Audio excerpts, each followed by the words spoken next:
In a small room, the boys were getting ready for some business. The girl with blonde hair said that she had packed her things.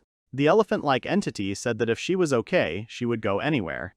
The girl with brown hair said that she was ready any time. The young man said that they would then go ahead to explore the dungeon. A while ago, a young man was talking about a huge mansion in town that costs about 3,000 yen a month. He wonders if there might be a ghost or something living there. The man with glasses laughed and told the boy to stop joking. There were no ghosts there. The boy said that it was true, and goblins and slugs were said to appear in the mansion. The boy was a little surprised. The man with glasses moved a piece of paper and told the boy to put his name and seal next to the check mark. The young man reads the papers carefully and thinks that this point seems a little dangerous. He thought about it as if he were a high school dropout with little income. He can't refuse such an offer. So the young man made a deal and bought himself a mansion. The house also turned out to be connected to the dungeon. Then he decided to think about it. At noon, a suspicious real estate agent came to the mansion and gave him the keys, and then he behaved strangely. After that, the carriers delivered the young man's things. Alone, he began to unpack the boxes and put everything in its place. When it got dark, he walked out the front door. There was endless darkness and a stone room and those alarming words of the realtor about goblins and slugs. The young man was very surprised to see a dungeon. The young man thought that it was probably a coincidence. However, it simply couldn't be. In any case, he didn't understand whether he would be able to return. If you think about it, this must be another part of his house. He closes the door to the dungeon and then goes to the kitchen and sits down at the table. He doesn't understand what he should do and whether he will be able to return to his world. Suddenly, the young man notices something, or rather the light from the street. He looks out the window and does not understand what is happening. He is surprised. He looks at the street and realizes that this is ordinary Japan, the streets of Tachikawa in Tokyo. He goes back into the house and doesn't understand what's going on with this room. Maybe there's only one passage into the dungeon and it's further down where the boy came out. He doesn't understand what that means. The young man says that there is one drawback. He will have to enter and exit through a window. But he has a mansion for 3,000 yen a month. This clause in the contract may be a good thing. The young man thinks that it is like a waking dream. The young man decided that he was going to the store. After a while, a young man comes from the store and says he thinks that's enough. He takes out a hero kit, namely a helmet with a flashlight, and they were selling climbing equipment. He tried on the things. The young man put everything on and said that now he would go to the dungeon.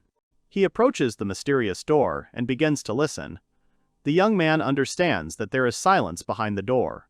One way or another, he does not think that they will pounce on him immediately when he opens the door.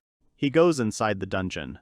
With this flashlight, he can see better than with the flashlight on his phone. This place is huge and looks like a room. The protagonist is thinking about the fact that he will suddenly meet a goblin from the shadow of the pillar. Suddenly he notices something. He goes around the corner and doesn't understand what's on the other side of the pillar. The young man thinks that there might be goblins there. Although, judging by the sounds, if there is a goblin there, then there's only one. If anything happens, he'll just run back. He decides to go deeper into the cave and starts sneaking. The young man goes behind the pole and sees some kind of moving object. He hides behind the column again and thinks about the goblin being right there and nearby. The young man realizes that the goblin looks exhausted. The boy looks out from the pole and begins to wonder if it really is a goblin. He sees the silhouette of a girl. Instead of a goblin, it looks more like a girl.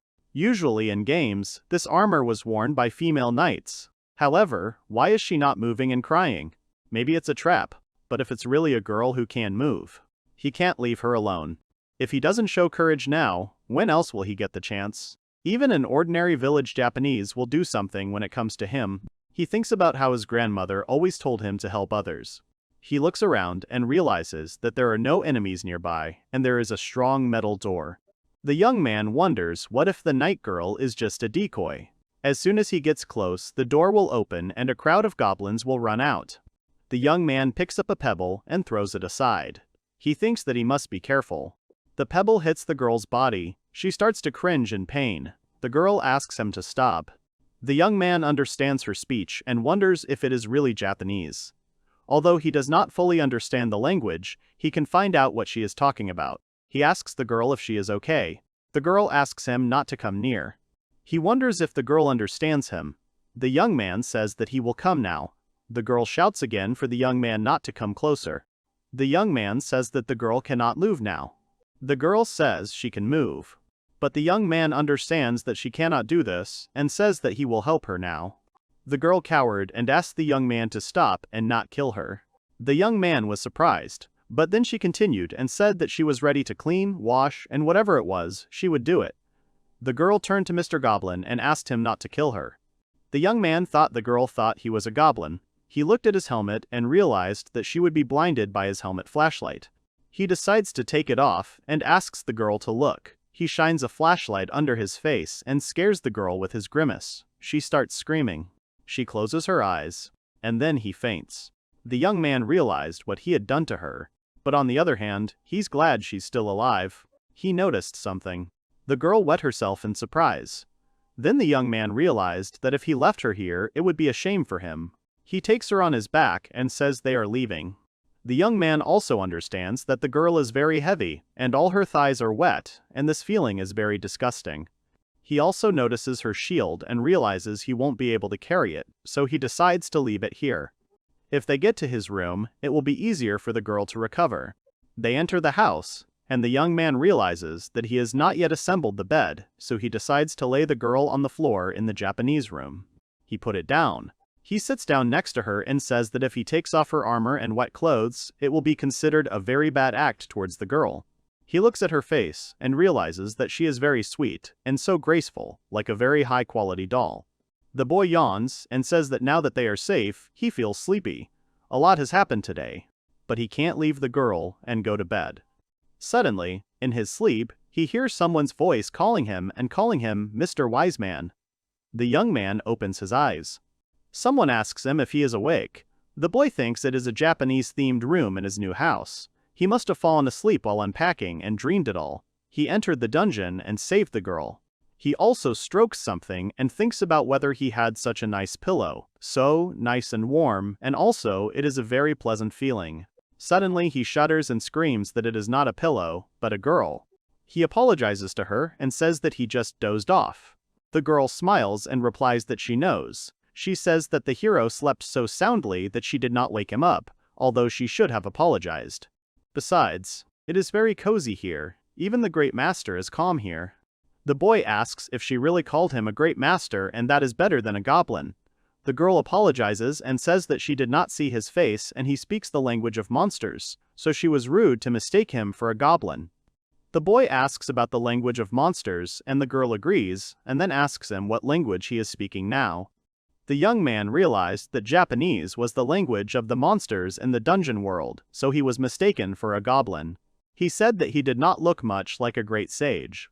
The girl asked if the young man really was not a great sage. He lived in the far part of the dungeon, and everything looked strange there. She thought that the young man was a great sage living alone. And this endless sofa is just a great thing. She would like to stay here forever. And these excellent dolls. She thought they were magical devices. The young man understands that this is his personal box, which he unpacked. The girl asks the young man again if he really is not a great master. Then the boy replies that he is a great master, and these dolls are of course his magical tools, and they are definitely not strange. The girl replies that, to be honest, she thought that the boy was evil and would use black magic against people. So she was a little worried because half of the dolls are naked. The young man smiles and says that everything is fine because he is a great sage, and then asks the girl how she feels. The girl replies that she was under the influence of anesthetic and therefore could not move, but now the effect is slowly wearing off, but if the young man had not saved her, but trouble would have happened to her. She calls the young man a savior, and then asks him to let her thank the savior and says that she will do whatever he wants.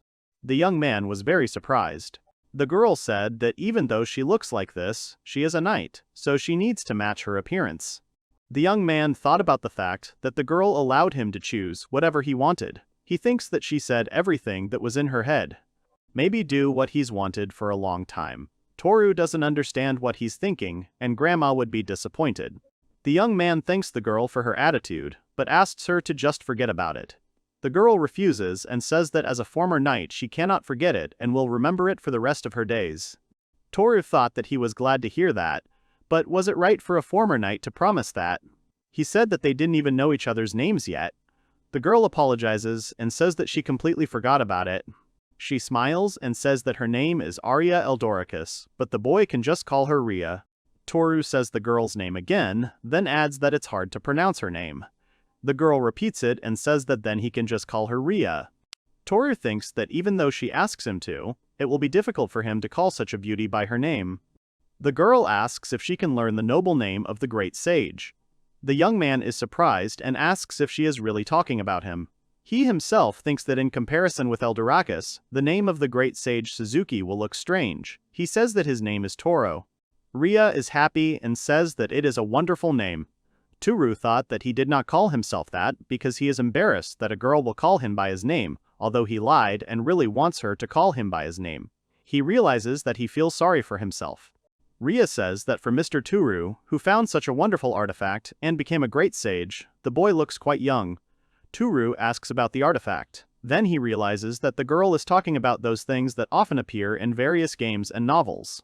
They are considered magical items and are often created by mages. Rhea must be mediocre in science skill, although she is from a world that is a dungeon. Ichi thinks that anyone who comes from that world to this room will definitely consider her an artifact. However, this whole dialogue is not about the artifact at all, but about why he is so young and already a sage and lives in this place. Tooru does not understand how to settle this issue and says that it would be wrong to talk as if all sages are old men. Rhea asks about the palace, and Tooru replies that he was a court magician at the age of 6. But then he left the castle and became engrossed in his hobbies and forgot all about magic. That's why he is a great sage and is only 21 years old. Rhea says that the young man is really young and there is only a 3-year difference between them. Tooru thinks that Rhea is very cute and beautiful, but he would not say that she is younger than 24. The boy asks if she is really 18 and the girl agrees. He thinks about how she's only 18, and he's even happier that he saved her. Then Tooru decides to ask the girl if she was really lying down because of the monster's anesthetics. The girl's face sank and she agreed. She said it was okay to be attacked by monsters, but to think she was conscious, and it was so dark and she couldn't move. The girl cringes and says that it was very scary. Tooru understands that she was scared, and it is not surprising that she wet herself, because she could not move freely and was lying very uncomfortably. The young man offered the girl a hot bath. Rhea responded with surprise, wondering if there really was a bath in the dungeon. The young man replied that everything was fine. He still wanted to offer her a bath as soon as she could walk. To think that the first person to use this bath would be a girl. He smiles and thanks the dungeon. He returns to the girl and thinks that all the negative effects have passed and she can move around freely. The young man says that he is already drawing a hot bath, so he asks her to wait a little. However, he notices her on her knees. The young man screamed and asked what this pose was for. The girl said that she was deeply sorry. The boy said that he would let her use his bathroom, so she did something indecent. The boy realized that she had just realized it. He said that it was okay. The girl couldn't use the toilet when she wanted, so it shocked him too. But there was no choice and he didn't blame her. The girl was surprised and began to examine the young man's clothes. She panicked and said that she was all wet. Tooru agreed and said that it happened while he was carrying her on his back. Rhea was shocked because she did it in front of the great sage. Tooru said that sometimes it happens. Rhea interrupted him and said that it was impossible. Tooru thought that the girl was right and usually no one wets the sages. Rhea started crying and said that she couldn't become a bride. Tooru paused, then said that if that was the case, then he would have to marry the girl. Rhea was surprised. She asked about what the great sage had just said and whether it was true. Tooru thought that he should be more careful when throwing around such phrases. He apologizes to her. Suddenly Rhea says if it was really a joke. She says menacingly that although the great sage couldn't joke like that, and then asks him if he was joking. Tooru realizes that this smile is more frightening than the first trip to the dungeon. The girl says that it's time for her to go to the bath, and then asks where she is. Tooru offers her his hand and says that she has something to teach her. The girl agrees and thanks the young man. The young man said that before going to the bathroom, this room is usually a hallway, and here you take off your shoes. The girl apologized and said that she did not know. He also said that maybe it would be easier for her to take off her shoes if she took off the armor. Rhea agreed. The girl then turned to Tooru and said that she still couldn't fully feel her hands. She asks him if he could help her with the straps on her back. Tooru agrees. He thinks that he is only helping to remove the armor, but his heart is pounding like crazy. Then they take off their armor and go to the bathroom. Rhea is surprised and says that there really is a bath in the dungeon. She asks Tooru what happened to his room where he lives. Tooru says that it is not a dungeon but just an apartment. The girl is surprised. Tooru said that it was a bathtub, and the girl just climbed into it, and that's it. The girl agreed and said that they were in rich people's houses or palaces. Tooru realized that bathrooms exist in rich people's houses. He then asks the girl what about a shower. Rhea says that they don't have one and apologizes. Tooru said that everything is fine and it is natural that she does not know about it, because it is one of the artifacts created by the great sage. The girl is happy. Tooru says that it's very simple. The girl needs to turn the valve and hot water will flow. She can adjust the temperature by turning the valve to the right or left, so she will set the temperature for herself. Then he notices the girl's reaction and realizes that she has some kind of weak reaction, as if this is not the first time she has seen a shower. Suddenly Rhea is happy and says that this is really hot water, but she doesn't understand how this is even possible, because there is no fire here. Tooru says it's water and fire magic. Rhea says it's some kind of suspicious invention. However, it is simply magnificent. She has heard of many artifacts that are made by different sages for battles, but this bath is wonderful. She can't wait to try it. Tooru thought that Rhea seemed to like baths and that there was a little childishness in her behavior, but that was because she was too honest. He also tells the girl not to rush, and shows her a bottle and then asks her if she knows what it is. The girl replies that it is some kind of slimy substance that she has never seen before. Tooru replies that the girl needs to press and soap will squeeze out. She can wash her body with it, and her hair will become soft and silky after washing. The girl is surprised and asks if she can really use this. Tooru agrees. He squeezes the liquid onto her hands, and she is delighted that it is some form of liquid soap. Rhea adds that it lathers so well and smells so nice, and then realizes that it smells like flowers. Tooru agrees and says that he will be in the living room. The girl can leave her dirty clothes somewhere here, and he will find her a change of clothes. Rhea agrees. After a while, the young man looks through the boxes of things and thinks about what to give Rhea. He realizes that a t-shirt and sweatpants will probably do, and then he thinks about underwear. The boy then wonders what if he tells her that he only has t-shirts. He understands that this is very bad, and he does not want to make his grandmother cry. The young man goes to the bathroom and tells Rhea that he has brought a change of clothes. He asks the girl if she does not mind that he goes into the changing room. The girl agrees. Tooru heard the melody and thought that the girl seemed to be enjoying the bath very much. He is standing at the door. He says he'll leave the things nearby and then hears Rhea thank him for what he does for her. Tooru leaves and thinks that if he stays here a little longer, he will definitely become a dark magician. Suddenly, he hears a girl scream. He asks the girl what happened. The girl continues to scream. He doesn't understand what's going on there and whether there could be goblins there, but he thought the house was safe. The young man bursts into the room. He is doused with water from the shower. He realizes that the shower is completely out of control. He realized that the girl turned the tap to maximum and then in a panic turned it to minimum temperature, and out of fear she let go of the shower. Tooru turns off the water. He says that if you turn the tap to maximum, the water will be hot, so the girl should turn the water slowly and carefully, and the most optimal temperature will be somewhere in the middle. He looks at the frightened girl. He screamed. The young man is embarrassed and says that it happened by accident and he only wanted to help. Tooru is about to leave. Suddenly, Rhea hugs him from behind. He froze. She says she was very scared. Tooru realized that this girl had just recently almost met her death in a dungeon where monsters could attack at any time. Now she was surrounded by objects she had never seen before and in a place she had never been. He understood why she was afraid and why she felt helpless. Tooru asks Rhea if she is okay. Rhea apologizes to the boy and says that she is still a little scared. After some time, the girl continued to wash herself and asked Tooru outside the door if he was there. The young man said that he was still there.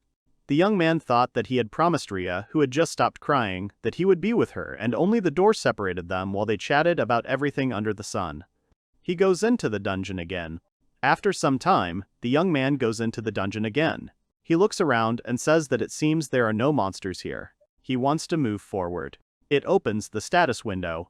Suddenly, Suzuki Toru's status window appears. The young man is very happy that his status actually appeared. He understands that it is all as Rhea said. He understood a lot of things from their conversation they had while they were taking a bath.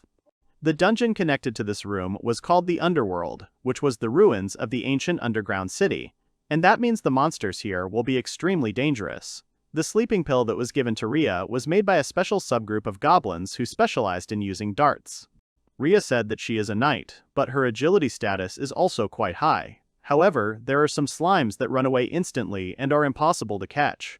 However, there are rumors that they give a lot of experience points. The boy screamed and asked the girl what she said. Rhea got scared and asked if it was possible that she said something strange. The young man thought that he was very interested in these quickly running slimes.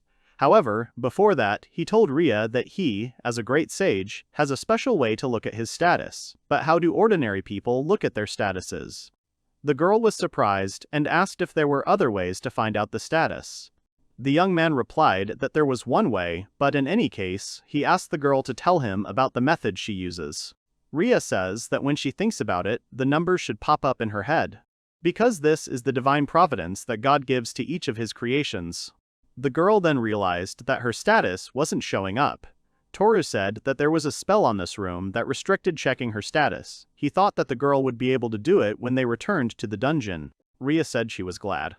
Tooru thought that it was probably true that this room worked according to the logic and rules of this world, and he was sure that if he went to the dungeon, he would be able to find out his status. He thinks that he can even recognize his skills or belongings, and isn't that cool? The boy asks about the metal door that was behind her when the girl passed out. He asks if the monsters will come out if it is opened. Rhea apologizes and says that she closed that door while running from the monsters right before she collapsed from the sleeping pills. Tooru thought that it was as he had expected, and that was why there were no monsters there. Tooru said that he had left her shield in the dungeon while he was carrying her, so he was going to go back for it right now. Rhea responded and said that she should have taken it right away, since she didn't want to burden the great sage with it. The young man replied that everything was fine and asked the girl to use the bathroom for now, for her own pleasure. And here the young man is, in the dungeon. Of course, his main goal is to check his status. There is also no need to shout while doing this.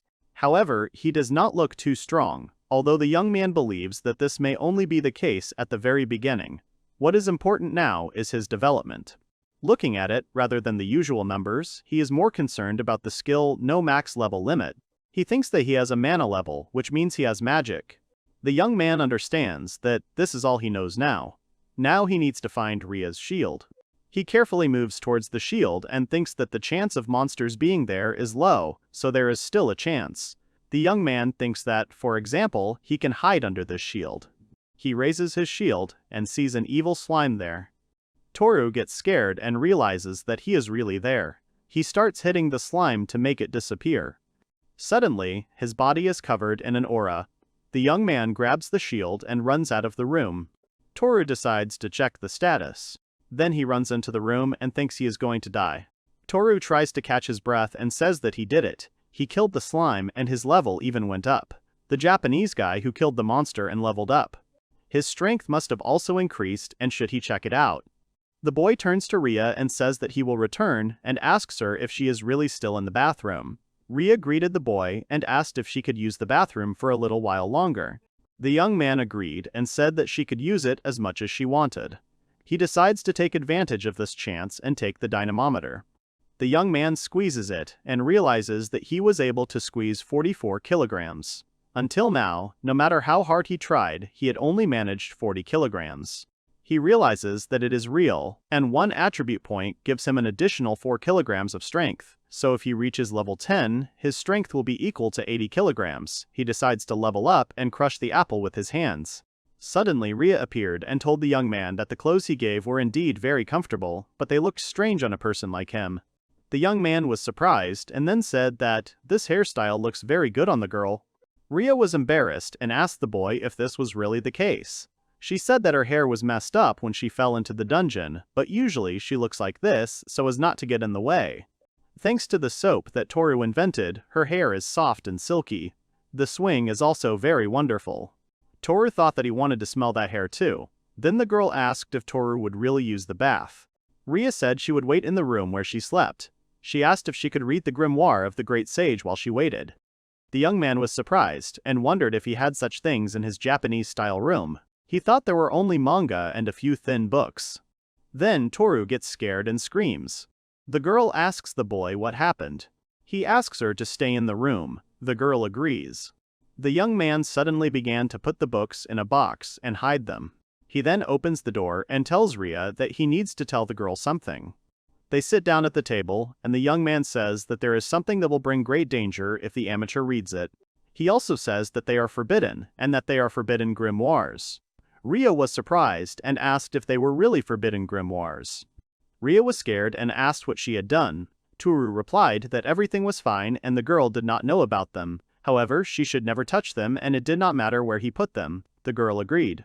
Tooru thought he was glad that Rhea was so honest and it was better for both of them. Rhea asked if she could ask a question. Tooru thought it probably wasn't something like that, but why were there girls on the covers? It's a bit late to say this now, but the water in the bathtub, and is it really okay to use so much? Isn't it a precious resource? The young man agreed and said that everything was fine and the water was extracted from an underground spring. He thinks that it's a lie, but practically it's true. Rhea said that it was water and could she drink just one glass. The young man realized that drinking water was a very valuable resource in the dungeon. Rhea didn't have anything with her, she must be really thirsty. Rhea asked if it was really impossible. Tooru said it was definitely okay. He gets up from the table and says that instead of regular water, he will offer her something tasty. He opens the refrigerator and gives the girl a choice. She asks what it is. He gives her some drinks and asks the girl if she knows anything about water and milk. Tooru says that it is red tea and maybe the girl does not know anything about it. Rhea agrees and says that it is a super luxurious item. Tooru replied that he understood everything and the girl probably doesn't know about the steak either. The girl agrees. The girl looks at the carbonated drink and asks the boy if he is going to drink it too. Tooru says that if the girl is not going to drink it, she should just leave it there. He also says that he will go and take a bath. The girl answers if everything will be okay, to give her so many precious drinks. The boy says that everything is fine and he should just tell him his thoughts later. After some time, the young man is in the bathroom where Rhea was. After some time, he comes out of the bathroom and says that he has refreshed himself. Tooru thinks that so much has happened that he forgot to eat dinner. He says that Rhea also seems hungry, so he should do something. Then he notices Rhea. The boy told the girl that she could keep the drink if she didn't like it. The girl replied that she would drink it all and that she wasn't a child who couldn't take her medicine.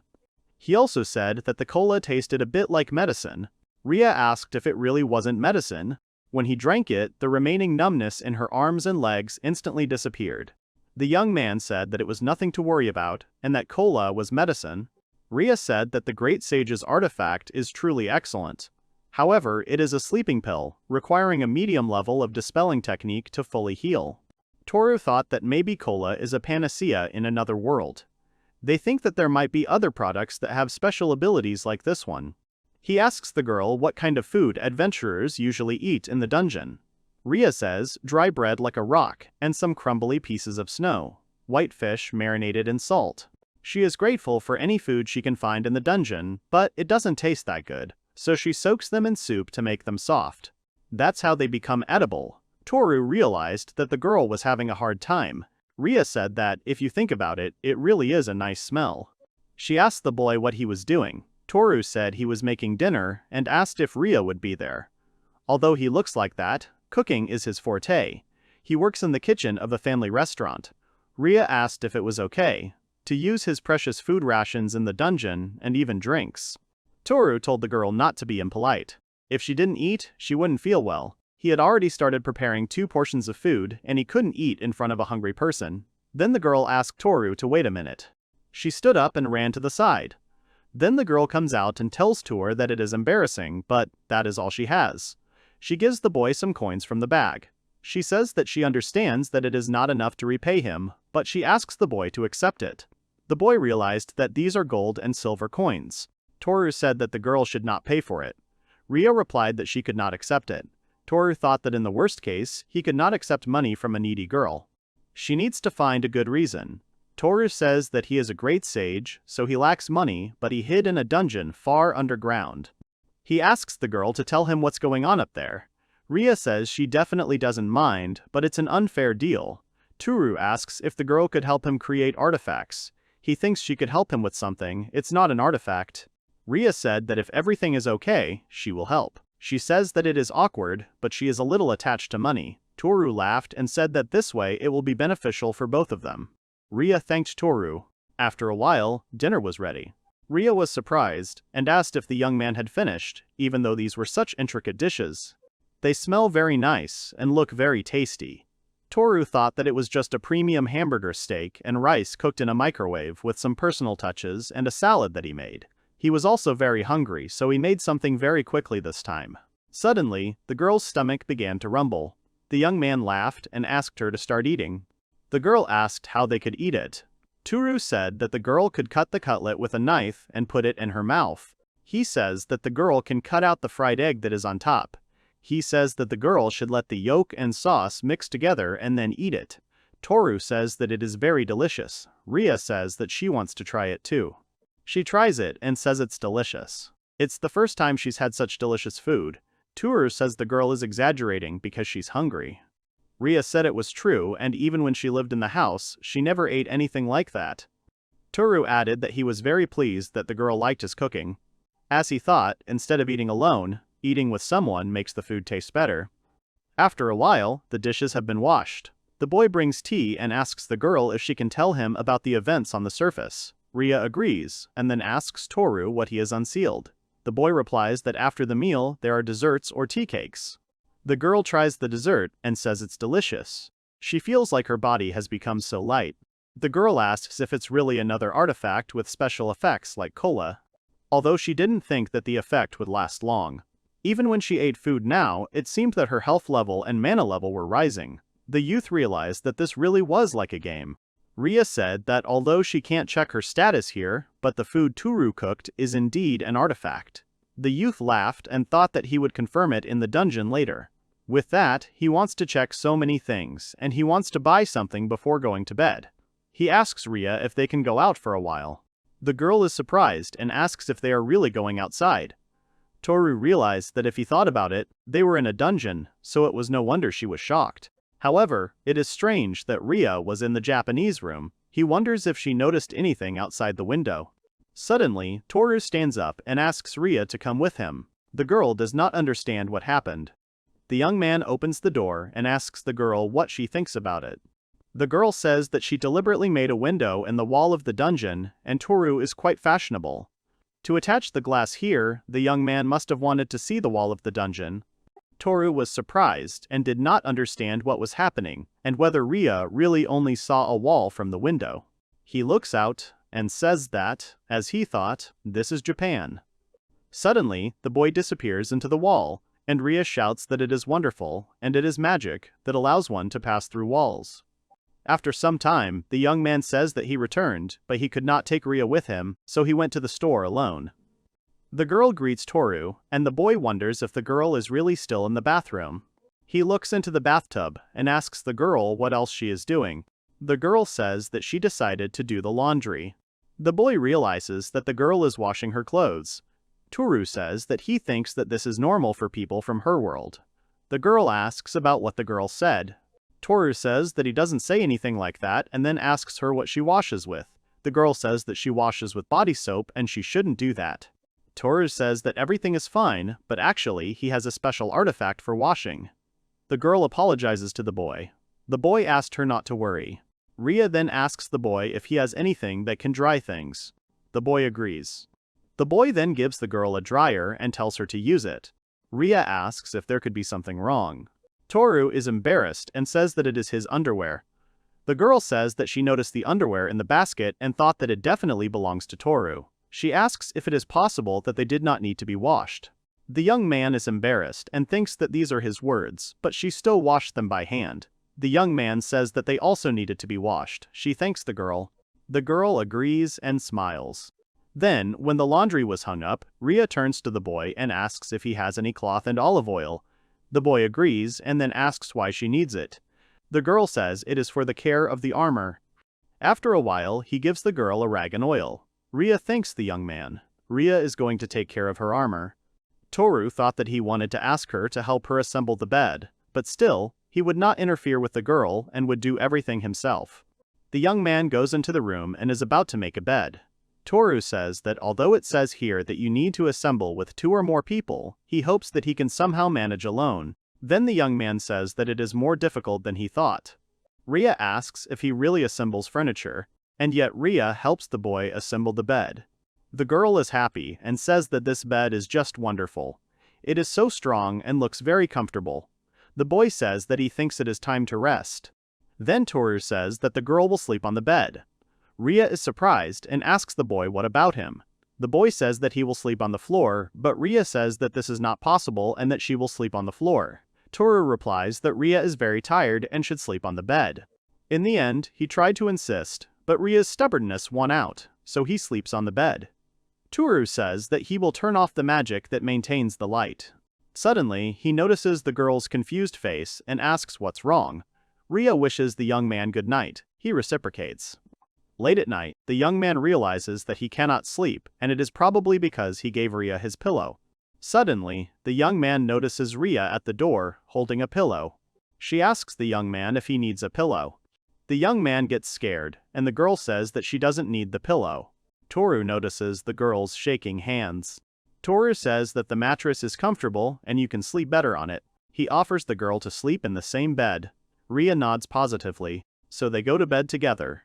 The girl continued to tremble, but Tooru took her hand. Rhea squeezed the young man's hand. Rhea told the boy that his hand was very warm and not scary. Tooru said that he was very pleased. Rhea thanked the young man, and then they fell asleep together. The next morning, Tooru wakes up to Rhea calling him. The girl bids the boy goodnight, and he barely opens his eyes. Tooru shudders and starts screaming. Rhea is also scared and asks the boy what happened. Tooru looks at the girl and realizes that he slept in the same bed with Rhea that night. He even got scared because he was never popular with girls. Tooru apologizes and says that as a great sage, he has trauma from the wars. Rhea says that she understands and then asks the boy if he is okay. Tooru says that he is okay. He remembers that a lot happened yesterday. His door is a passage to the dungeon, and he also checked his statues and fought the slime again, defeated him and moved to the next level. Moreover, a beautiful knight from another world is in his house. He has not yet figured out what to do with all this, but at the same time he feels very good. The young man asks the girl if she will have breakfast. Rhea agrees. After waking up and having breakfast together, they began to sort and unpack his things. The young man said that he felt bad because the girl was helping him when she didn't want to. The girl said that it was her responsibility. Tooru asks what about the half-dragons that live in the craters of volcanoes and asks if they are still alive. There is something he wants to ask Rhea about. About the half-gods, half-humans that are always in fantasy worlds, like elves and dwarves. Rhea asks about the half-dragons and says that they do not appear among humans, so she does not even know about them. Tooru then asks about other friendly creatures close to humans that the girl knows. Rhea talks about elves and half-cats that can be quite nice to others if they appear in the forest. The boy realizes that elves and half-cats really exist. The girl said that she found something about elves. Tooru is surprised. Rhea says it's rare to see an elf fight a monster with tentacles. She asks if she can take a look. The young man suddenly takes the book. He runs away and comes back. He says that it was dangerous, and it was one of the forbidden grimoires. He thinks about how close it was. He doesn't understand what other treasures are scattered and mixed up in these boxes. He asks Rhea if they can take a break. The girl agrees. After some time, she drinks cola. The young man says that the girl seems to like the cola. She agrees and says that once you try it, you can't get over the sweet taste. The young man asks her to enjoy herself, and then says that there are quite a lot of monsters in the dungeon, and asks about what dangerous types of slimes exist there. The girl asks about slugs and says that there are purple, poisonous slugs that contain a potent toxin in their body, and dirty yellow acidic slugs that spit out a corrosive substance. She adds and says that it seems like they are all dangerous species, but she is sure that Tooru knows more. The boy says that he has not fought monsters lately. He thinks about the time he came across a green slime. After talking about the creatures of their other world, they continued sorting things. Suddenly, Rhea finds something, and Tooru starts to panic again. The girl shows him the magazines, and says that these are very cute clothes. The young man says he saw it in the store yesterday and bought the cosplay. The girl asks if this could also be a dangerous artifact. The young man thinks that the girl is mistaken, because he thought that since food adds characteristics in the dungeon, then the same thing will happen with clothes. And Rhea can wear a sports cosplay with a bathing suit until her underwear dries. The girl says that she has never seen such clothes, and could these also be artifacts? The young man says that sometimes he dresses like this, and if the girl likes it, she can take it all. Rhea is very happy and asks if she can wear it right now. Tooru is surprised that Rhea is going to put it on right now. The girl says that she ran to the locker room. Tooru couldn't believe that this whole situation was real. After a while, Rhea comes out and asks the young man how he likes the clothes and if they suit him. The young man is silent. He thinks about how these tight shorts highlight the shapes and volumes, and how these curvy hips are so noticeable. He also thinks that he wants to lie on the girl's lap, like on a pillow. Rhea hears his thoughts, which greatly embarrasses the young man. The girl says that her underwear will dry, but it is not as beautiful as these clothes. When it got dark, they finished packing, and they also had lunch and a break. He asks the girl what she is going to do. He asks the girl if she really can't go back now. Rhea agrees and says that she was in the dungeon with her comrades, but they got separated and she lost her sword. She's afraid to go back alone. Tooru thought that he had assumed that. Even if she doesn't realize it, he thinks that what happened to her in the dungeon has affected her greatly. Rhea says that she was hoping that she could go with the other adventurers who are exploring the dungeon. However, she asks the young man that as long as she is here, will she not be a burden for him? Tooru says that it is not a problem, and after all, he is a great sage, and if the girl wants, she can stay here forever. The girl says that she is grateful, but she needs to go back. She then asks if she can come and see Tooru again. The young man agrees and says that the girl can return at any time. The girl then asks if she can use the bath. Tooru agrees. The boy then says that while Rhea is in the bath, he will go to the dungeon. The young man thinks that there are no monsters to be seen here, and he is not even worried that goblins might appear. Rhea said that monsters usually shouldn't appear unexpectedly, but he doesn't understand why that slime appeared even though he checked the entire room. Slugs can grow as big as a fingernail, or they can reach such a size that attacking a person will not be a problem for them. Small slugs run away to hide and grow to the required size there. To confirm his guess about the special effects of food in this world, he brought some bulk food that he would try here. He understands that food from this world has an effect to increase individual statuses and increases characteristics by 50%. There is food that does not give anything, but this food can give effects from the previous food eaten, or even restore health. He decides to take a look at his current stats. Then he decides to see what effect the stats increase with the power measurement device. He is happy because it turned out to be 64 kilograms according to the calculations. As he thought, the indicators work in real life too.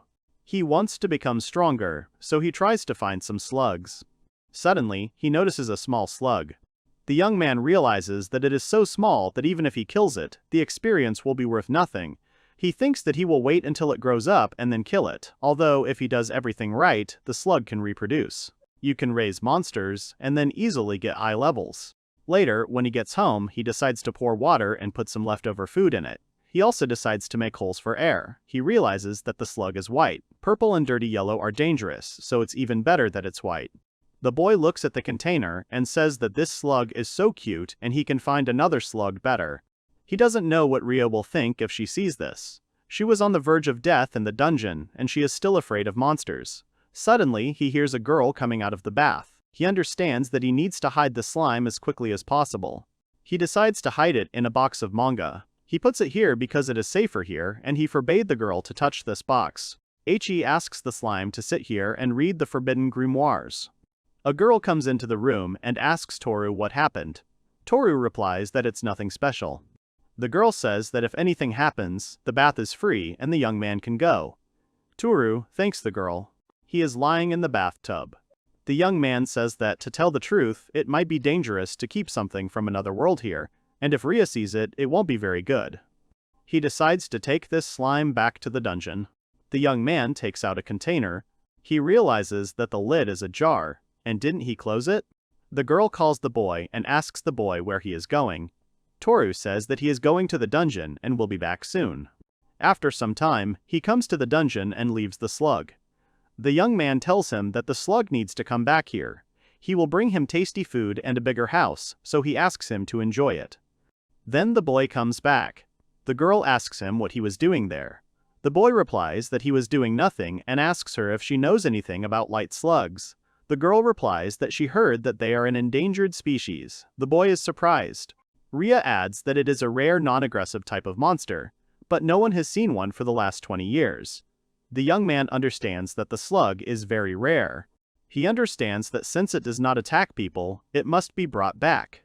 The young man tells Rhea that he needs to go underground again for a while. The girl asks him to be careful. Then the young man comes to the dungeon and notices an open box there. He realizes that the white slime is not there, and then he sees some kind of figure. He sees a figurine of Kokone Miru. He says that this figurine is so soft and smooth that he really enjoys touching it. He doesn't understand what it's doing in the dungeon, and maybe it got caught on his clothes and fell here, but he doesn't remember if he bought such a figurine before. The young man puts the figurine in his pocket and says that nothing comes to his mind. Then he realizes that he can't see any trace of the white slug. He finds another one and says that it's not as cute as the white one, but he has no choice. He wonders if he can even hold it, and then it bites his finger. Tooru says that this slime bit his finger. He says that it is not cute at all. He puts it in a container and says that the slime is not cute at all and will stay in the container until it grows up. After a while, the young man says he's back. Rhea greets him and says he was there longer this time. The young man replies that he was too busy studying the forbidden grimoires. He takes out the figurine and realizes that it is good, and it doesn't even matter what it is made of. Finding the slug took much longer than he expected, so tomorrow he'll see what he can do. He leaves the room and tells Rhea it's time to sleep. That night, the young man again cannot sleep. He realizes that Rhea is still afraid to sleep alone, so they sleep together again, and it's great. However, today she is wearing sports shorts, and she is touching him with her legs. Even if he knew, he would have given her other clothes. Suddenly, he realizes that he still can't sleep. He opens his eyes and sees a silhouette above him. Tooru asks Rhea if she is really awake too. However, he turns around and sees Rhea next to him. He doesn't understand why Rhea became two. Tooru was scared and didn't understand. Rhea was sleeping peacefully next to him and Rhea was also standing in front of him. But she's kind of small. The boy doesn't know if he's dreaming or not. Suddenly, the little version of Rhea starts talking to Tooru and says that he must be the master. The boy asks the copy of Rhea who she is. The copy of Rhea replies that isn't she similar. She also says that everything should be the same under the clothes. Tooru becomes embarrassed and starts screaming. Suddenly, he notices something moving from Rhea's side and grabs the slug.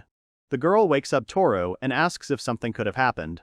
The boy apologizes and hides the slug. He says that he is a great sage and he remembered the times when he had to deal with the 5th magical catastrophe. The girl said that to think that such things happened.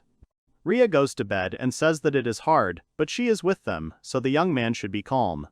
Then Rhea sang until she fell asleep. Then Rhea fell asleep and the young man got out of bed. He thought that she had found herself in the kingdom of Morpheus very quickly. The young man stood up and left the room. He puts out his hand and there is a slug sitting there.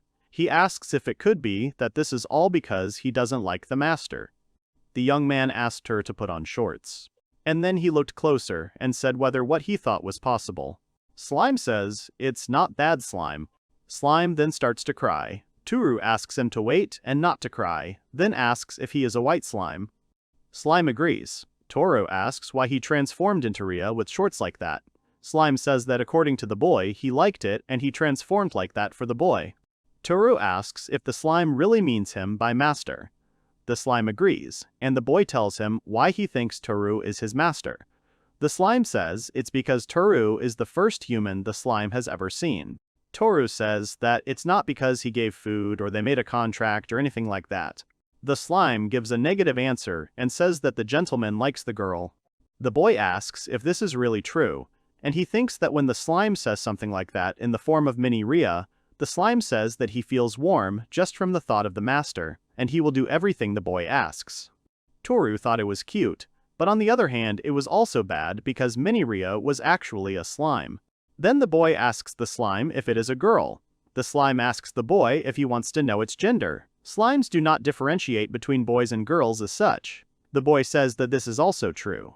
The slime says that it's okay, then says that it will tickle a little, but asks the boy to be patient, then crawls into his pants. The boy screams because the slime is crawling up his leg. That one crawls. Tooru then asks the slug what it was. The slug apologizes and says he just needed it for a quick scan. Tooru asks about the scan. The slime then took the form of Rhea and told the boy to look. Then she took off her shorts again. Tooru turned away and told her to stop it. He saw that the slime had become hermaphrodite. Tooru screamed. At that moment, Rhea ran into the room and shouted about what had happened. Tooru apologizes and says that he is a great sage and he had a nightmare where he tried to prevent the explosion of a magic reactor. He didn't even understand how he ended up here. Rhea said that everything would be fine and she would sleep with him. Then they went back to sleep and Rhea fell asleep first.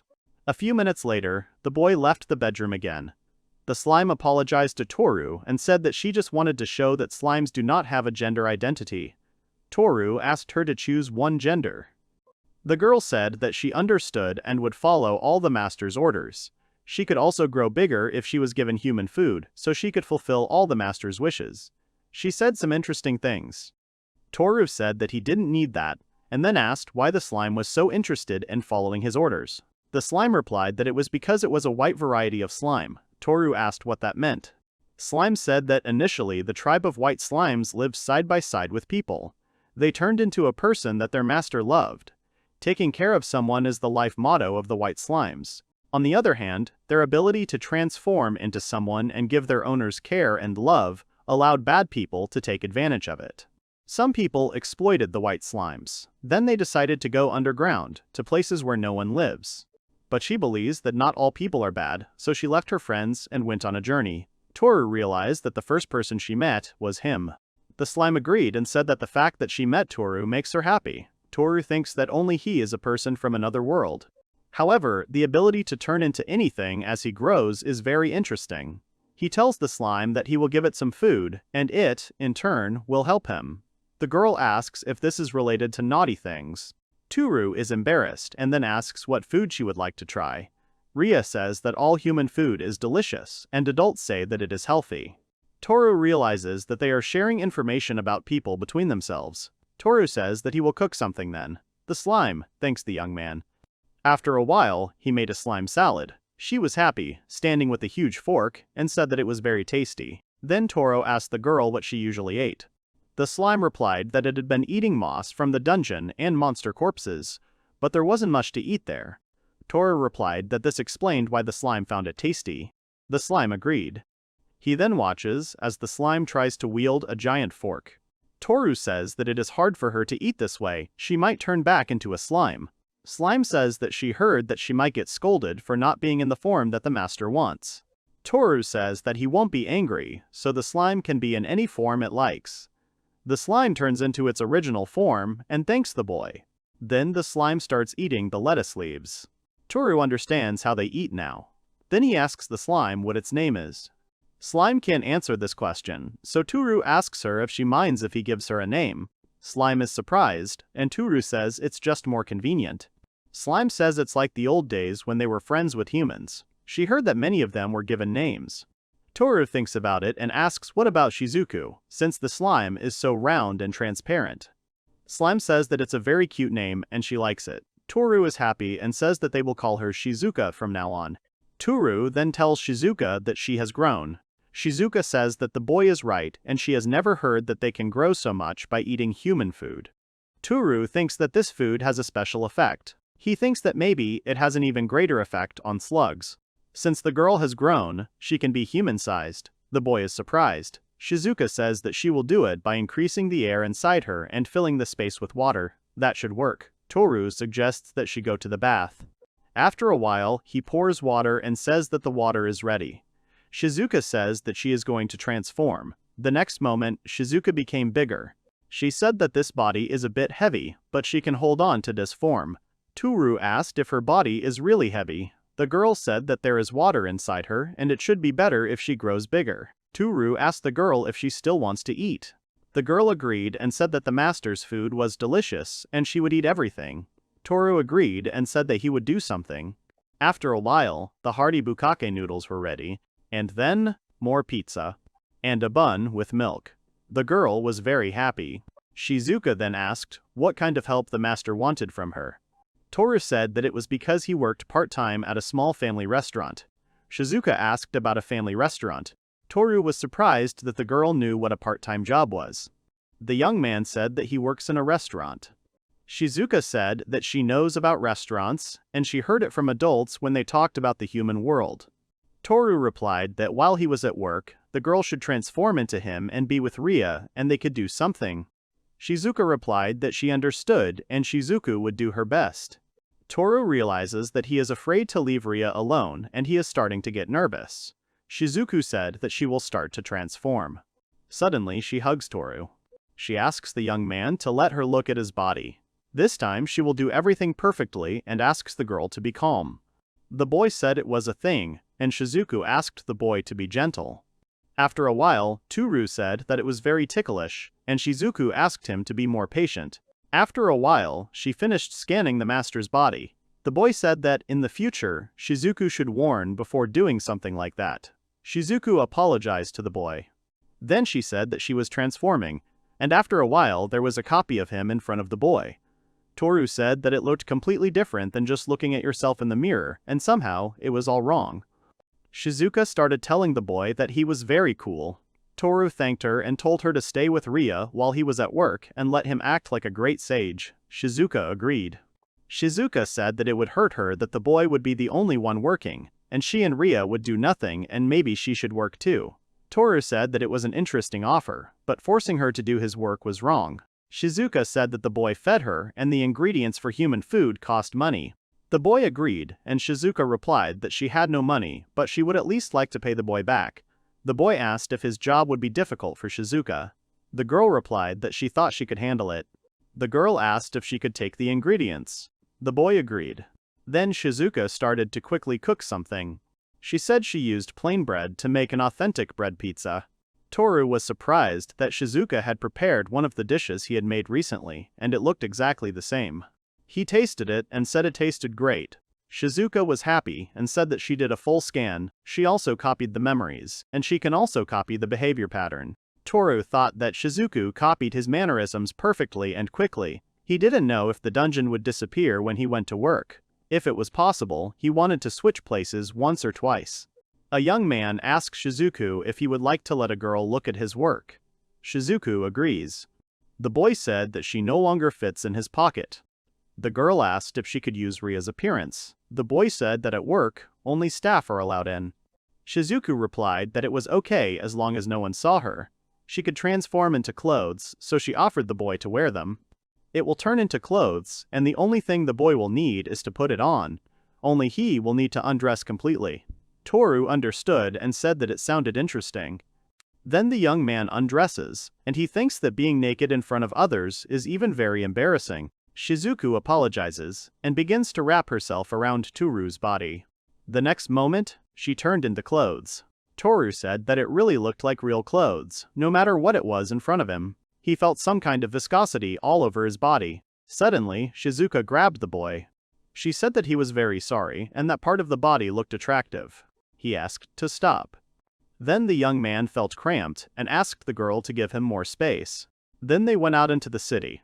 The girl said that she had heard from friends, but the outside world was really different. She also told the boy that he was indeed from another world. Tooru said that he would explain everything to her later, but now he asked her to remember the main part. He points to the car and says it's like a horse. They get to another place on it, but the speed is completely different. If it hits you, you can die, so you have to be careful. The girl said she'd seen it in a book before. Then she said that there was no one around. Tooru replied that it was midnight. He also added that they were on a pedestrian path, and there was a part for cars. He also pointed to a traffic light. Then they reached the place of work, and said that now he will go where he planned, so Shizuka should not do anything like that. Shizuka agreed. They were met by a girl who greeted Suzuki. The young man apologized for having to ask for time off so suddenly, but he would start from tomorrow. The girl said it was no problem. Then the girl asked what about the house, and if there were any ghosts there. The young man said that no ghosts had come out yet. He thought that the night girl and the slug had appeared. The girl then asked the boy what had made him come there in the middle of the night. The boy said that his work shift was tomorrow, but he wanted to clean out his locker. The girl called him diligent and said that she had never seen a young man so eager to work. Tooru replied that he had always enjoyed working there. The girl added that he was an excellent cook. Then the young man asked who was in the kitchen today. The girl replied that originally it was supposed to be Segawa, but he had an urgent meeting, so the manager was working. The young man decides to say hello to the manager. He goes into the kitchen and greets the man. He asks Tooru if he can go out later today. The young man agrees and says that he just happens to have a work shift. The manager replied that it was a relief. He had heard that the young man had moved to a hellish place. There had even been a rumor that the young man would not be able to come here again. Tooru laughed and said that it was no wonder that the young man had heard about it. The boy then said that he wouldn't be able to teach Shizuku anything in front of the manager. He turns to the manager and thanks him for letting the boy leave so suddenly, and then asks him if he can work for a while. He also adds that the man can rest for a while. The man replies that he would be ashamed, since it was the boy's off-duty shift. Tooru replies that everything is fine and that he also wanted to prepare for tomorrow, but first he would change his clothes. In the locker room, the boy shows Shizuku his work uniform. The girl asks if she needs to change into such clothes. He agrees. Soon, Tooru's clothes take on the form of a cook's work uniform. Tooru goes out and tells the manager that he can take a rest. The man thanks him and says that he will accept his offer and come in 30 minutes. Tooru thinks that the manager is a timid person, so everything will be fine as long as he is in his work uniform. The young man tells Shizuku that he will teach her how to do everything according to the menu, and there is a detailed instruction on the wall. He asks Shizuku what she thinks. The girl replies that she remembered everything. Suddenly, a girl ran into the kitchen and said that a group of teenagers had arrived. Tooru thought that this was not just a group of teenagers, but nasty hooligans. They like to act tough, order a lot of people, and then cause trouble. The boy asks where the manager is. The girl replies that he is usually outside, but he is not there. She asks the boy if she can rely on him. Tooru says that it's not like he planned to work today, and for free, but since he offered, he should help. Shizuka asks the boy to let her do it. The girl asks the master to simply watch her. Tooru realizes that his body is moving on its own, and that Shizuka is controlling it. Then the girl starts cooking, and Tooru thinks that it's just impossible. The dishes were cooked perfectly. The boy is surprised and says that the girl really remembered everything. He tells Shizuku that it was a great job, and the girl thanks him. Tooru realizes that if this is how things went, he can leave everything to her. After some time, they finally returned at 5 o'clock in the morning. The young man says that to think that he still has to go there at 8, he won't be able to sleep well. Shizuku suggests that Tooru stay there with Rhea while she goes to work. The boy says that he can't do that, he has to be the one who works. Shizuku then asks if she can sleep with them. Tooru agrees and asks Shizuku just not to wake Rhea up, as she shouldn't see her. Shizuka lies down between Tooru and Rhea. She says that the master's bed is very warm. This is how they fall asleep. The next morning, Tooru's alarm clock rings and he wakes up. The young man realizes that it is 10 o'clock in the morning. Even though today he has a shift from 8 a.m. to 3 p.m., he is sure that he set his alarm for 7 a.m. Then he realizes that he had to receive the message that Shizuku sent him. Tooru realizes that she went to work to replace him at work. The young man goes into the kitchen where Rhea was already. The girl asks the boy how he was feeling. The boy did not understand what the girl was talking about. Rhea replied that this morning when the boy woke up, he did not go to bed because he did not feel well. The boy thought that Shizuka was copying him. The boy says he's fine, and then asks Rhea if she had breakfast. The girl replies that she ate the sandwich the boy made. Tooru agrees with her, and thinks Shizuka is adorable. Tooru then says that he needs to go to a meeting of the sages, so he uses travel magic. The girl wishes him a good trip. After some time, a young man in a hat, glasses, and a mask comes to his work. Taiteishi meets him and asks with fear if the young man needs a table for one. Tooru realizes that Tateishi is working today. Although she is a cool and calm, pretty high school girl, she is confused by his appearance. And not without reason. If he had come as usual, there would have been 2 of him. He asks for a table for one. The girl shows him in. The young man understands that she has seated him at the farthest table and that it is even better for him. He orders a set of different types of meat. The young man looks around the restaurant and sees that there are no obvious concerns. The menu looks good and the customers are happy. Shizuku must be doing well. The girl brings a set of different types of meat. The boy thinks that Shizuku cooked it perfectly and even looks pretty. The boy tastes it and presses the button to call the staff. Tateshi approaches the young man and asks what is wrong. The young man asks to call the chef. Tateshi is embarrassed. Tooru realizes that, as he suspected, it's written all over her face what he's talking about, and this is just a regular family restaurant. He says that he needs to do this. He stands up and shouts that it is so delicious that he wants to personally thank the chef. The girl says she will call him right away. Tooru thinks that a person who asks to call the chef of a family restaurant will be discussed for a long time. After a while, Shizuka comes to the table and thanks the customer for waiting. She recognizes her master and begins to get nervous. Tooru said that the dish was very delicious, and then he got up from the table and said that he would wait for Shizuku in the restroom. She hesitated. In the toilet. After a while, the boy starts yelling at Shizuku about what she's doing. Shizuku apologizes and says that everyone will understand if they get out of here. Tooru says that it's no problem and he'll do the rest of the work today. Shizuku asks if it will be a big problem for the master. The boy says that it won't be a problem because she did it for him. He offers her to exchange anyway. He will come out first, and the girl will come out later, after she has changed her clothes, and she can finish the meat. After that, the girl should go home immediately and make lunch for Rhea, who is waiting at home. He's counting on the girl. After some time, the young man goes home and says that he is very tired. For some reason, he feels like the attitude towards him at work has improved. Even the usually cold Taitaisha was nice to him. He thinks it's because of Shizuka. He approaches the house and realizes that if he enters the house now, there will be two of him there. He comes home and steps on something soft. The young man screams. Rhea comes and asks him where he was hiding. He is very good at tucks. The young man starts laughing nervously. Tooru realizes that Shizuka seems to have suggested a game of hide-and-seek to Rhea so that they could easily switch. The girl says that it is her turn to hide. Tooru apologizes and asks her if they can't take a break because he's really tired. The girl agrees and says that she'll fix her armor then. The young man sits down. Shizuka approaches him and apologizes to the boy for doing such a thing without telling him. The boy replies that everything is fine now. He will now ask Shizuku for help when he really needs it. He then asks the girl why she did that. Shizuka says that she heard from her friends that they should do everything for the people, and she also ate a lot of the master's food. The boy thinks that many white slimes don't believe in people anymore, but only Shizuka trusts him. Tooru says that he will do his job himself, and the girl will help him with what he can't do. He strokes her. Shizuka says that it would be great if the master became the master of others. Tooru laughs and asks how he would take care of everyone then. Later that night, Shizuka slipped back into bed after everyone had fallen asleep. At 2 o'clock in the morning, the hero wakes up. He gets up from his bed and is about to leave, when suddenly, Shizuka calls out to him and asks the young man where he is going. The young man is surprised. Then he says that he needs to raise his level in the dungeon. Shizuka asks the boy to be careful there. After some time, the young man comes to the dungeon and sees a huge number of evil and dangerous slugs there. He does not understand what happened here at all.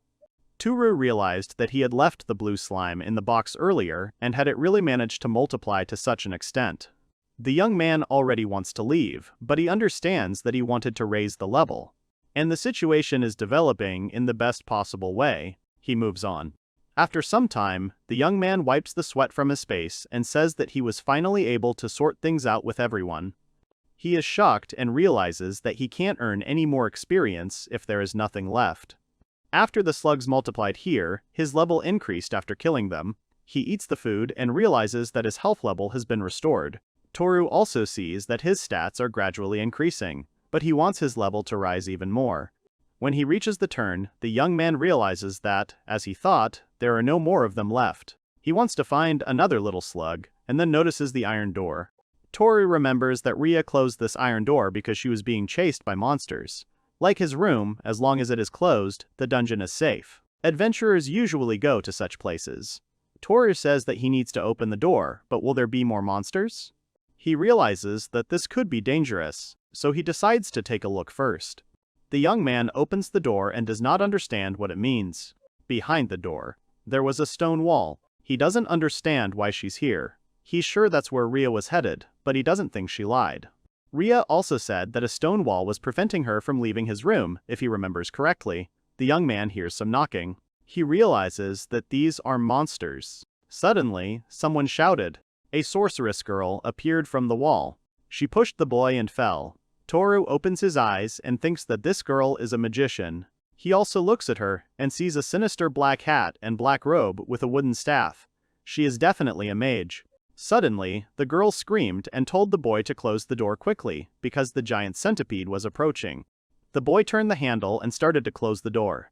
He thought about the giant centipede chasing the girl, and he didn't know if he would be able to close the door in time. Suddenly, the centipede slipped through the door. The guy got scared. Tooru realizes that she is huge, and he cannot defeat her. At this time, the door closes and presses the centipede's body. Tooru realizes that she is stuck. He says that now they need to crush her. The magician shouts that the boy will not be able to kill her, so he tells him to move away, and she uses magic. The girl uses Inferno, and sends a pillar of flame at the centipede. She lights up and starts screaming. Tooru thinks this magic is just amazing. The centipede falls and stops showing signs of life. Tooru turns around and sees the girl unconscious. He approaches her and asks if she is okay. Suddenly, the girl opens her eyes and screams at the boy to be careful because there is danger behind him. There was a centipede. She attacks Tooru, who screams and hits her with a pickaxe. The centipede falls, and Tooru levels up. He was surprised by this. He hopes that the centipede is now dead. He realizes that it doesn't matter now. He approaches the girl and asks her if she's okay and if she hurt herself. The girl says that she's okay a little bit, and then adds that the centipede was poisonous. Tooru is surprised. He thought that the poison caused paralysis. The girl added that it led to a slow death, from which one could save oneself with the help of healing magic, but she did not think that in this situation it was possible. The girl was breathing heavily and said that just thinking about how she would die in such a place and how terrible the end would be. Tooru decides to open his backpack and give her some cola. He remembers that cola cured Rhea of her paralysis, so he thinks it will help the mage too. He hopes that it will neutralize the deadly poison. He asks the girl to drink cola. Then he realizes she doesn't have the strength to even take a sip. He scoops the cola into his mouth. And then he gives it to the girl and thinks that this is the only way out. The girl starts coughing. She is surprised that her body has healed. The young man says that it is a panacea, so he offers her to drink more. He is not sure that cola is the same as panacea in their world. However, he said it confidently so as not to be suspicious. The girl started drinking more and said that this black water really cured the poison. She says that the water is sweet and also tingles. This medicine has a strange taste, and besides, she has never tried anything fast-acting. The young man said that he was pleased to hear that, but the girl was still weak. He had a safe place for her to rest. The girl looked at the young man suspiciously. The girl said that if the young man was going to do something to her, he should do it quickly. He was surprised. The girl said that he must be a criminal to live in such a remote place, not to mention his strange clothes. She doesn't have any jewelry and all she has is herself. She asks if that's really why he helped her. Tooru is surprised. He told the girl that she was wrong. He had helped her before, but he swears that he did it to save the girl. He also says that it was the first time, and already imagines how he will justify himself to Rhea. He does not even understand why he is apologizing to her, because she is not here.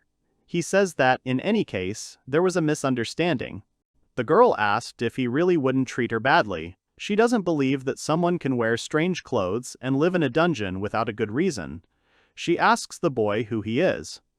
Tooru panics and says that he is a hermit who decided to live here to get away from the busy life outside the dungeon. The girl sighs and then extends her hand to the boy.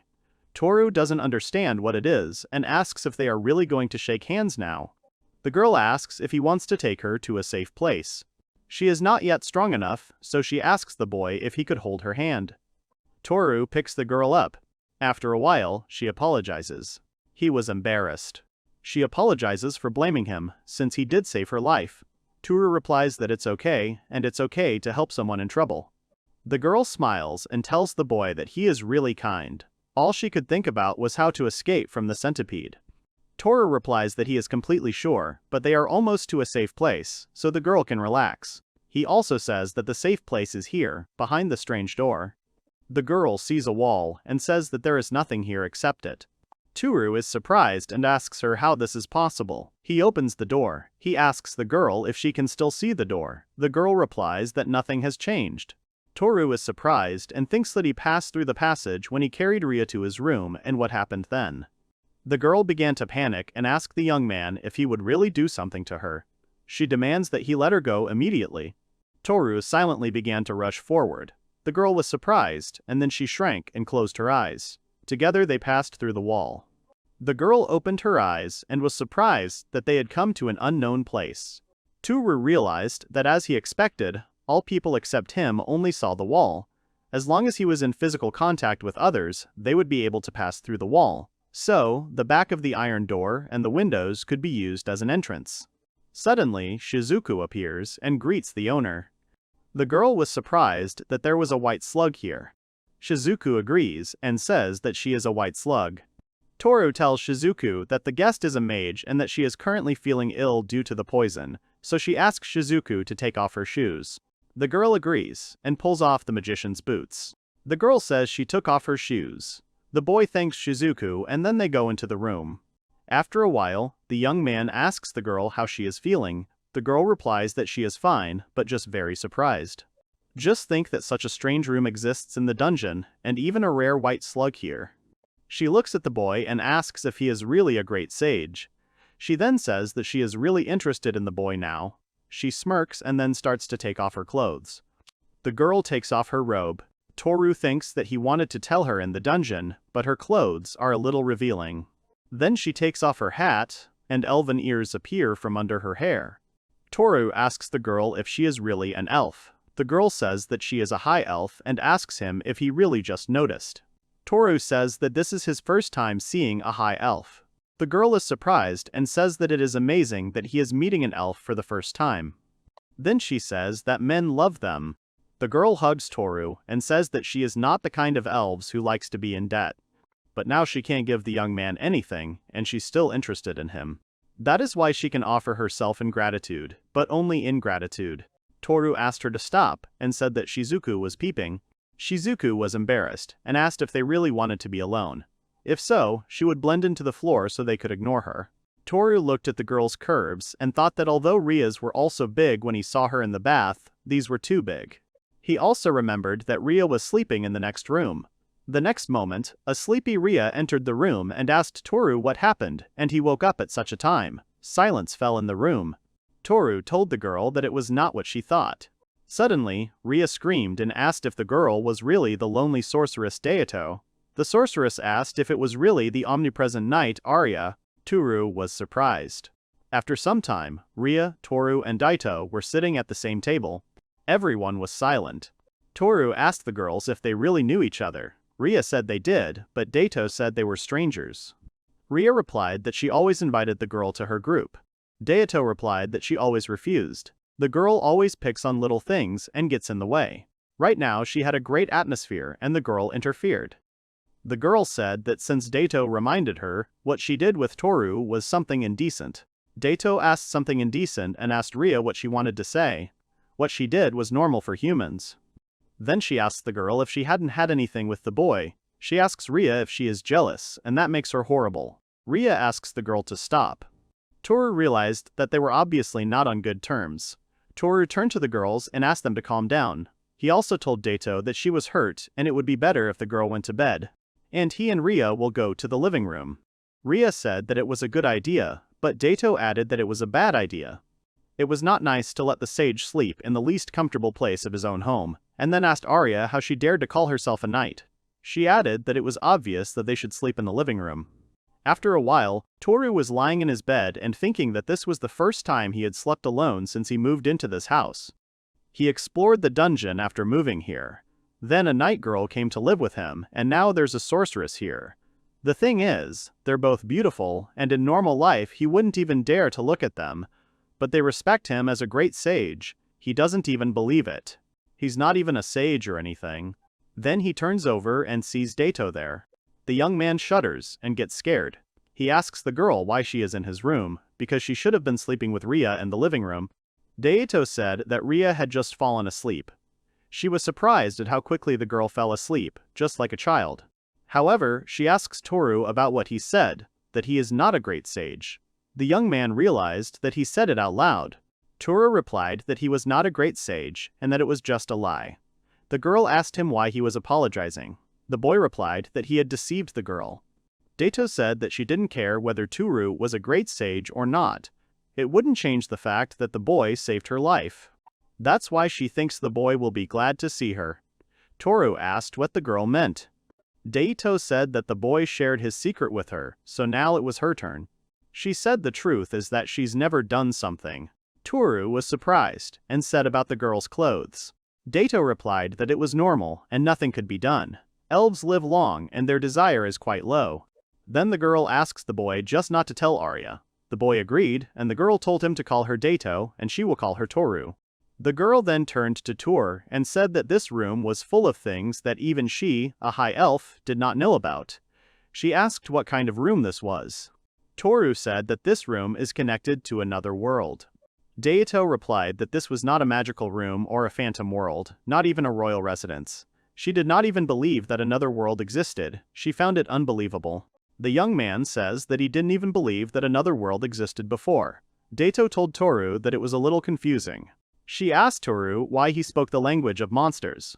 When she met him, the boy looked suspicious. Tooru answered that this language was spoken in his country. It seemed that for their world, it really was the language of monsters. Daito answered that it was some kind of coincidence. Tooru thought it was so strange. He didn't understand how Japanese became the language of monsters in another world. He said that Rhea had said so, and then asked the girl how she could speak the language of monsters. Daito replied that goblins and orcs, technically every monster that has intelligence, communicate in a fight. For this reason, understanding their language is an advantage. Many adventurers who encounter such monsters seek out people who understand their language, but this does not mean that they can read or write their language fluently. Tooru asked how they could understand each other. The language used by Daito and Rhea is different from his. Their language exists only in their world. He always heard their voices in his head when they spoke. Daito replied that it was the language of understanding. Tooru asked what the language of understanding meant.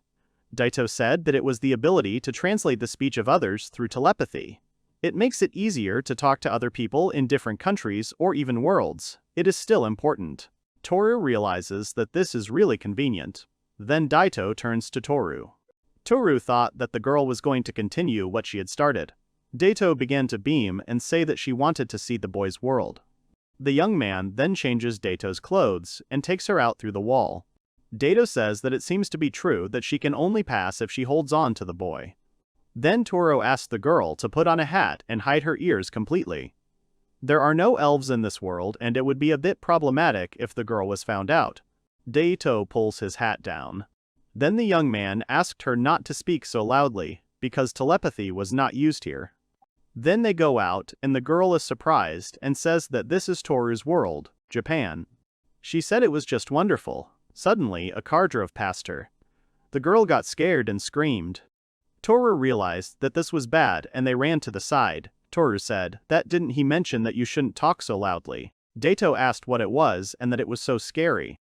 Tooru thought that even at this time, there were still a lot of people. As expected from a popular store. They decided to just take a walk. Daito turns to Tooru and asks if all these bright things are really for sale. The young man agrees. She says that her eyes hurt for some reason. They decide to rest until the girl's eyes adjust. Daito is preserved. Then, Tooru notices something. He told Daito to wait, and he decided to step away and placed an order. He asked the seller to give him one chocolate with banana. Tooru returns back and sees two young men approaching Daito. They told the girl that she was pretty. They asked her what was wrong, because if she had problems, they could help. Daito started to get angry. Tooru approaches them and apologizes, saying that Daito is a foreigner and does not speak Russian. He asks if they need help. The boys answer that Daito is already with someone, although she looks like something happened to her. The boys leave. Daito said that they are very annoying and how can they talk to a stranger so carelessly. Tooru gives the girl a dessert and tells her to eat it to get back into a good mood. He gives her thin pancakes that are sweet and tasty. The girl looked at them and decided to take a bite. Suddenly, she beamed and began to devour the dessert. The guy watched. The girl apologized and said that she herself did not realize how she ate everything. Tooru wipes her face. He says that if she likes it so much, she can eat as much as she wants. The girl asked him not to laugh. Tooru apologizes and says that she really liked it. Dato puffs out her cheeks and says that it's not that tasty and that she doesn't want to eat it. Tooru asks if that's really the case. And then if she doesn't mind, he'll eat it all for her. He's about to take a bite, but notices Dato's intense gaze. Tooru says that he has already eaten his fill, so he can share. Daito agrees. After some time, they come to a shopping mall. Dato is surprised and says that there are many strange things sold here. She notices the clothes and realizes that Arya is wearing the same clothes. Dato says that she realized something. Tooru asks what the girl realized. Daito says this is a place where clothes for bad men are sold. He made Rhea wear such clothes. The girl called Tooru bad. Tooru said that the girl was wrong. It was an experiment. Japanese food and clothes have a special effect in the dungeon. Daito was surprised. Tooru said that he hadn't tested it with clothes, but food increased his readings. Daito said clothing may increase the readings. Tooru said that Rhea is still afraid to go back to the dungeon, but if she wants to go back, he can buy clothes to test. Also, he promises that these clothes will suit her, and he is confident. After some time, they buy clothes. Daito says that Japan is amazing. The shops are big, the food is delicious, and all the things are so cool. Tooru replies that he is glad that the girl likes it. They enter the house, and Rhea is still peacefully sleeping. Tooru said that thanks to this, nothing happened. Daito agreed and said that she was indeed sleeping soundly. Tooru asked about Rhea if Daito really didn't hate Rhea. Daito said that she was annoying, it brought a lot of trouble, but at least she wasn't a hypocrite. Tooru said that then they could become friends with her and not fight. Daito said that it didn't mean she wanted to be friends with her. The young man asked her not to say that, because it was a good chance, especially when they were in the same house. Daito replied that only when she was in a good mood. Tooru thought that Daito didn't want to join groups, that's what Rhea said. He doesn't understand what made Daito go into the dungeon alone back then. Then Daito asked Tooru if she could sleep in the same bed with him. Tooru said that they had agreed otherwise. He would sleep on the bed and the girls would sleep in the living room. Daito replied that it had certainly been a fun time. The next morning, Rhea wakes up Tooru. She says that it is already morning, so the young man needs to get up. Tooru replied that it was too early and he had no work today, so he asked Rhea to sleep. Rhea said that if the boy continued to sleep, it would be bad for his health. She asked him to get up. Then the girl starts pushing the young man so that he would wash his face and brush his teeth. When he finishes, he should go have breakfast, because she has prepared something to eat. The young man comes into the bathroom and sees Daito there. The boy says he now understands why Rhea is called the annoying knight. Daito asks if that is true. After some time, the young man pours milk into a cup. Rhea asks if that's all, and Daito asks if it's edible since it contains milk. The boy tells them to try it since it also contains dried fruits. The girls try it and say it's really delicious. Daito agrees and says it's very sweet and delicious. Rhea replies that to think that there is something that is so easy to make and yet so delicious.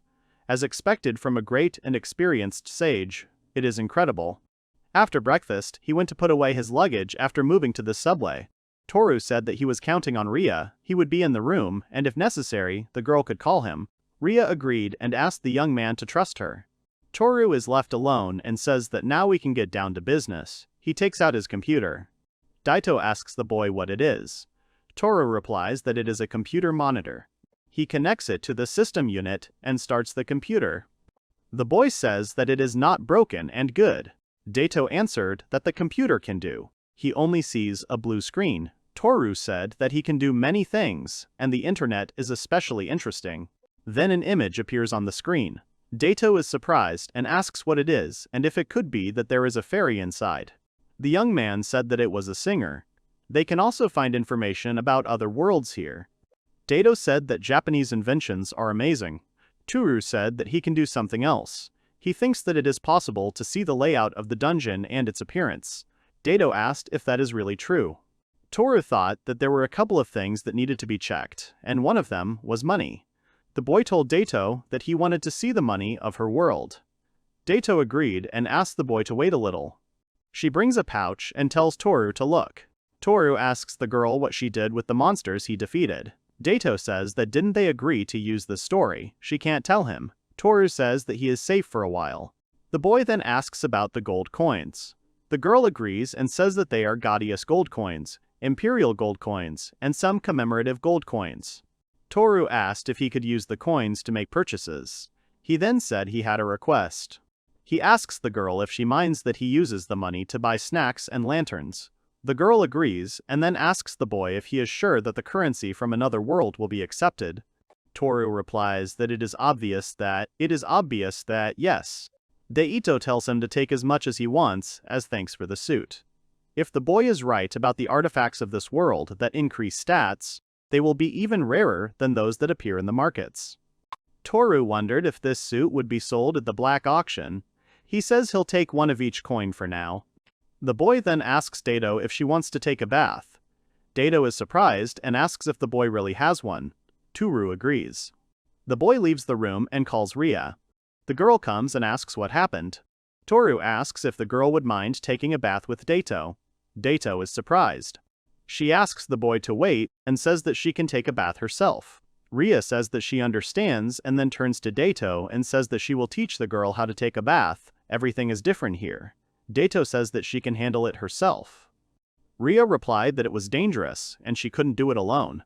Tooru thought that if he had said he was leaving, Dato would have followed him, but now Heya would be with her. He gets dressed and says that it's time to get ready now. After some time, he comes to the bank. The girl at the reception says that in general, the total amount they can give them is 106,400 yen. Tooru was surprised and asked if they could really give such a large amount. The girl at the reception agreed. She said that the small medal is worth 9,400 yen, and this medal with a face is worth 97,000 yen. The biggest medal seems to be plated with platinum gold. They can't estimate its real value, they need to check it further. So, for now, they can give the young man this much. Regarding the last medal, they ask if the young man would mind if they took it for further examination. They will inform the young man when they know its true value. The young man says that he does not need it and that 2 coins are enough for him. Then he goes home and says that they are worth so much.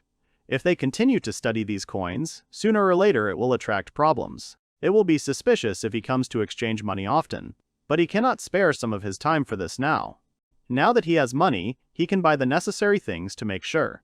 Last night, when Heya fell asleep, he ventured into the dungeon with Dato to learn more about their world. There, the young man was able to level up. Tooru says he killed a giant centipede. The girl says she wants to see Toru's statuses. Tooru reveals his status, and Dato realizes that his real name is Suzuki Tooru, but she will still call him Tooru. She also says that the boy turned 21 this year. Tooru asks Dato about his age, and she says that she will tell him later. She also learns that the boy's profession is unknown. The boy also has unlimited growth, although he is only level 4. Tooru says that he has had this from the very beginning. Dato says that it is amazing that she tried everything to have such a skill. Tooru is happy. Dato says that Tooru's life is short. Tooru asks what Dato means. Dato says that unlike elves who can constantly increase their levels due to their longevity, humans can't do much. There's a very high chance that they'll die before they reach their level cap. Tooru sighs. Daito said that the big centipede that the boy met is not so easy to defeat for someone who is level 1. Moreover, the chance to meet it is rare for a beginner. Tooru replied that he was lucky there then. Daito said that this status reflects the main growth of the youth's activities. It is completely different from the growth of the profession. In the case of the youth, the lack of a profession means that the youth cannot do anything yet, but his profession can be anything. It depends on his efforts. He can develop attack skills, magic, and support skills. But for that, he needs to level up and also learn a lot of profession. Tooru says that it's time to look at the girl's status, and that she should not forget to take off her robe so that he can see what's underneath. The girl takes off her robe and is in a swimsuit. The girl said that it was embarrassing and asked the boy to stop looking at her. The girl looked at the stats and said that her defense had increased by 200 and her level cap had increased. Tooru said that he wanted to see it too. He copied down the girl's characteristics and said that she was 221 years old. Daito said that elves can live up to 1,000 years, which is like 20 years in human years. The boy said that Daito had almost reached her level limit. Daito said that he was wrong. She had reached her limit a long time ago, but after she put on this swimsuit, the limit increased. It's strange that such elastic clothing has high protection ratings. She says that these clothes are wonderful. Daito said that she was sure that these shorts also had a special effect, she would change and check. Tooru was surprised that this should happen here and now. Daito asked the young man to turn away for a second. The girl changed her clothes and did not understand why this was so. She said that her level limit has not decreased even now that she is not wearing a swimsuit. The boy asked what the girl meant by that. Daito said that she meant that it wasn't the swimsuit that increased her level cap. There had never been a time when the level cap increased on its own. Tooru was surprised. Daito said that the effect of the unlimited level is still not fully understood, but she thinks the reason is different. Daito and Toru's lips touch. Tooru is surprised and asks what just happened. Daito says that she was right and her conclusions are correct. Tooru asks what happened and then points to the girl's clothes. She froze. She was embarrassed and apologized to the boy. Tooru replied that it was nothing and asked what happened. Daito said that when they did something, her level cap somehow increased. She checked that it had increased and now the value was 49. It seemed that when someone kissed the boy, they would gain unlimited growth. The boy asked if the ability of unlimited growth was really possible. Daito said that she had never heard of it back then either. Perhaps it was because the boy lived in this world, or it was the ability of the skill itself. Tooru said that there was not even a description of the skill. Daito replied that there were some skills that required a high-level appraiser to be seen, she knew. Tooru asks if the girl is saying that there are abilities that he has, and not only that. Then the boy asks Daito what she is doing. Daito asks if the boy can't see that she wants to kiss him. Tooru asks her to calm down. Daito asked the boy if he really didn't want to help the girl increase her level cap. She had spent many decades without being able to increase her level. He didn't know how many monsters she had defeated to become stronger. At the same time, she was still behind humans who had a higher level cap. Tooru said he was sorry. Daito said that she wouldn't kiss someone she didn't like, even to level up. She did it because it was Tooru. The boy was surprised and said that he was glad the girl said that. Daito said that Tooru was just thinking about Rhea. She said that it was because the boy liked her more than Daito. Tooru replied that he couldn't say that. He said that he liked Daito as much as Rhea. Daito was surprised. Tooru apologized and said that he was hopeless and so frivolous. Daito asked what if he chose Rhea. What after that, in 80 years, when Rhea is gone, will he be with the girl? Tooru asked what she was saying. In 80 years, Rhea will be gone and he will be dead too. Daito said that there is a way to extend life. But for this, something is needed. Tooru asked about a way to extend life. He asked Daito to tell him about it. Daito said that this method is the ruler of the labyrinth, the master of the underground. The next day, Tooru was working at the restaurant. He sighed tiredly and thought that everything was very complicated. Last night, the young man asked about the dungeon master. Daito agreed and said that this was a skill that would allow the young man to become the master of the dungeon. Even though it's technically a skill, it can't be obtained by simply leveling up. Daito said the only way is to go to the bottom floor, find the current overlord so to speak, and get the skill from him. Tooru asked what happens to lifespan when you gain a skill. Daito replied that the dungeon master never ages. Tooru was surprised and asked if that meant he was immortal. Daito replied that even though he does not age, he can still die. The overlords reside in this dungeon, known as Yomi. They can choose successors and can also be challenged to a duel for the right to become the overlord of the dungeon. Tooru replied that it was clear to him now, and then asked how to get to him. Daito replied that they had to reach the top floor first, and that defeating the dungeon master would require a great deal of experience. However, the young man needs to defeat him as quickly as possible before he is killed by monsters or dies in old age. If you think about it sensibly, it's impossible. She asks the boy to imagine that it took her hundreds of years to reach her level. Tooru gave a negative answer. Tooru said that these are just levels and they can handle it. There is one method they can use. Daito asked about killing monsters. Daito said it was an interesting idea. Tooru asked if it might not work. The girl said that it was quite possible. In general, adventurers perceived monsters as creatures that they had to defend against in order to level up, so they never thought about increasing their numbers, but if they really reproduced faster than cows and pigs. Tooru said that regarding the increase in the number of monsters, they can check their status through his computer, at the right time turning off the traps that they set earlier to kill them. This means that they will be able to level up easily while remaining safe in the room. Daito said that was wonderful, and then asked what had happened to her efforts over the past 200 years. Tooru replied that, in any case, they could try leveling up using this method first. Daito added that they could do it. Tooru said that, however, he was not quite prepared for something. He did not even know what it was like. Daito asked the boy what he meant. Tooru says that it is unknown whether it is good or bad for a person to live longer than other people. Doesn't that mean that the girl will always be with him? Daito said that they will be together, traveling between worlds, looking for adventures, trying and enjoying different foods. She's sure it will be great. Tooru said it was a good idea. Then he said that he had never managed a dungeon. He hated the idea of monsters belonging to him killing people. The girl said that adventurers did the same to monsters, and if he really hated it, they could try to solve the problem. Daito added that, besides, if he didn't like being the dungeon master, the young man would always have time to pass on this privilege to someone else, probably. Tooru said that his goal now is to reach the most inaccessible part of the dungeon. He hopes that there will be no problem with the appearance of another dungeon lord. After some time, at work, Tooru thought that even though he said so, he was just a poor young man. He thinks that changing his part-time job and becoming a dungeon master is funny. Suddenly, Tateshi approaches Suzuki. She says that it looks like the food in the oven is ready, and she has another order. The young man apologizes to the girl and says that he will sort it out now. The girl agrees. She looks at the young man and is worried. After some time, the boy comes home. Ria and Daito greet the boy. Daito said that the boy is late and she wants to eat. Tooru apologized and said that he brought food from there today, so they can have dinner. Ria was surprised. Tooru said that he teleported to another country and, as the girl sees, he brought food as a gift. Ria prints it out and says it's the hamburger they tried earlier with 2 buns. The boy agreed and said that it was just called a hamburger. Ria and Daito try the hamburgers and say that it is very tasty. Daito also said that the cola was simply excellent, and Ria agreed with her.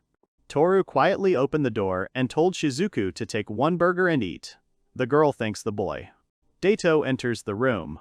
She asks Tooru if he is really hiding Shizuku from Ria. Tooru replies that he helped Ria when she almost died in the dungeon. She was paralyzed. She got hit hard. The monsters scared her, so she might be scared of Shizuku. Daito is surprised that Ria was paralyzed alone. Tooru agrees and says that she got separated from her friends and lost her sword. Daito said that, as she expected, suddenly there was a loud sound. Ria suddenly ran into the room and asked Tooru about the strange sound. Daito was also surprised. Tooru closed the cabinet door at that moment. Tooru said that everything was fine and they shouldn't panic. He picks up the intercom and starts talking. Ria turns to Tooru in confusion. Tooru told the girl that they should hide. It seems that a dark magician has appeared. The girls were very surprised. The girls asked again about the dark magician. Tooru replied that they should hide inside. Suddenly, a voice was heard, saying that he needed to talk to the boy about the treaty. Ria asked about the contract and asked if it was related to magical contact. She asked Tooru if he could handle it alone. Tooru agreed with the girl and said that he was a great sage after all. Then he told the girls to go to the room. Daito told Ria that they should leave this to Tooru, so they should go to the room. Tooru said that he would try to finish quickly, and he hoped that the guest would leave quickly. A man appeared at the door and said that he was from NNK and that the boy could call him Inami.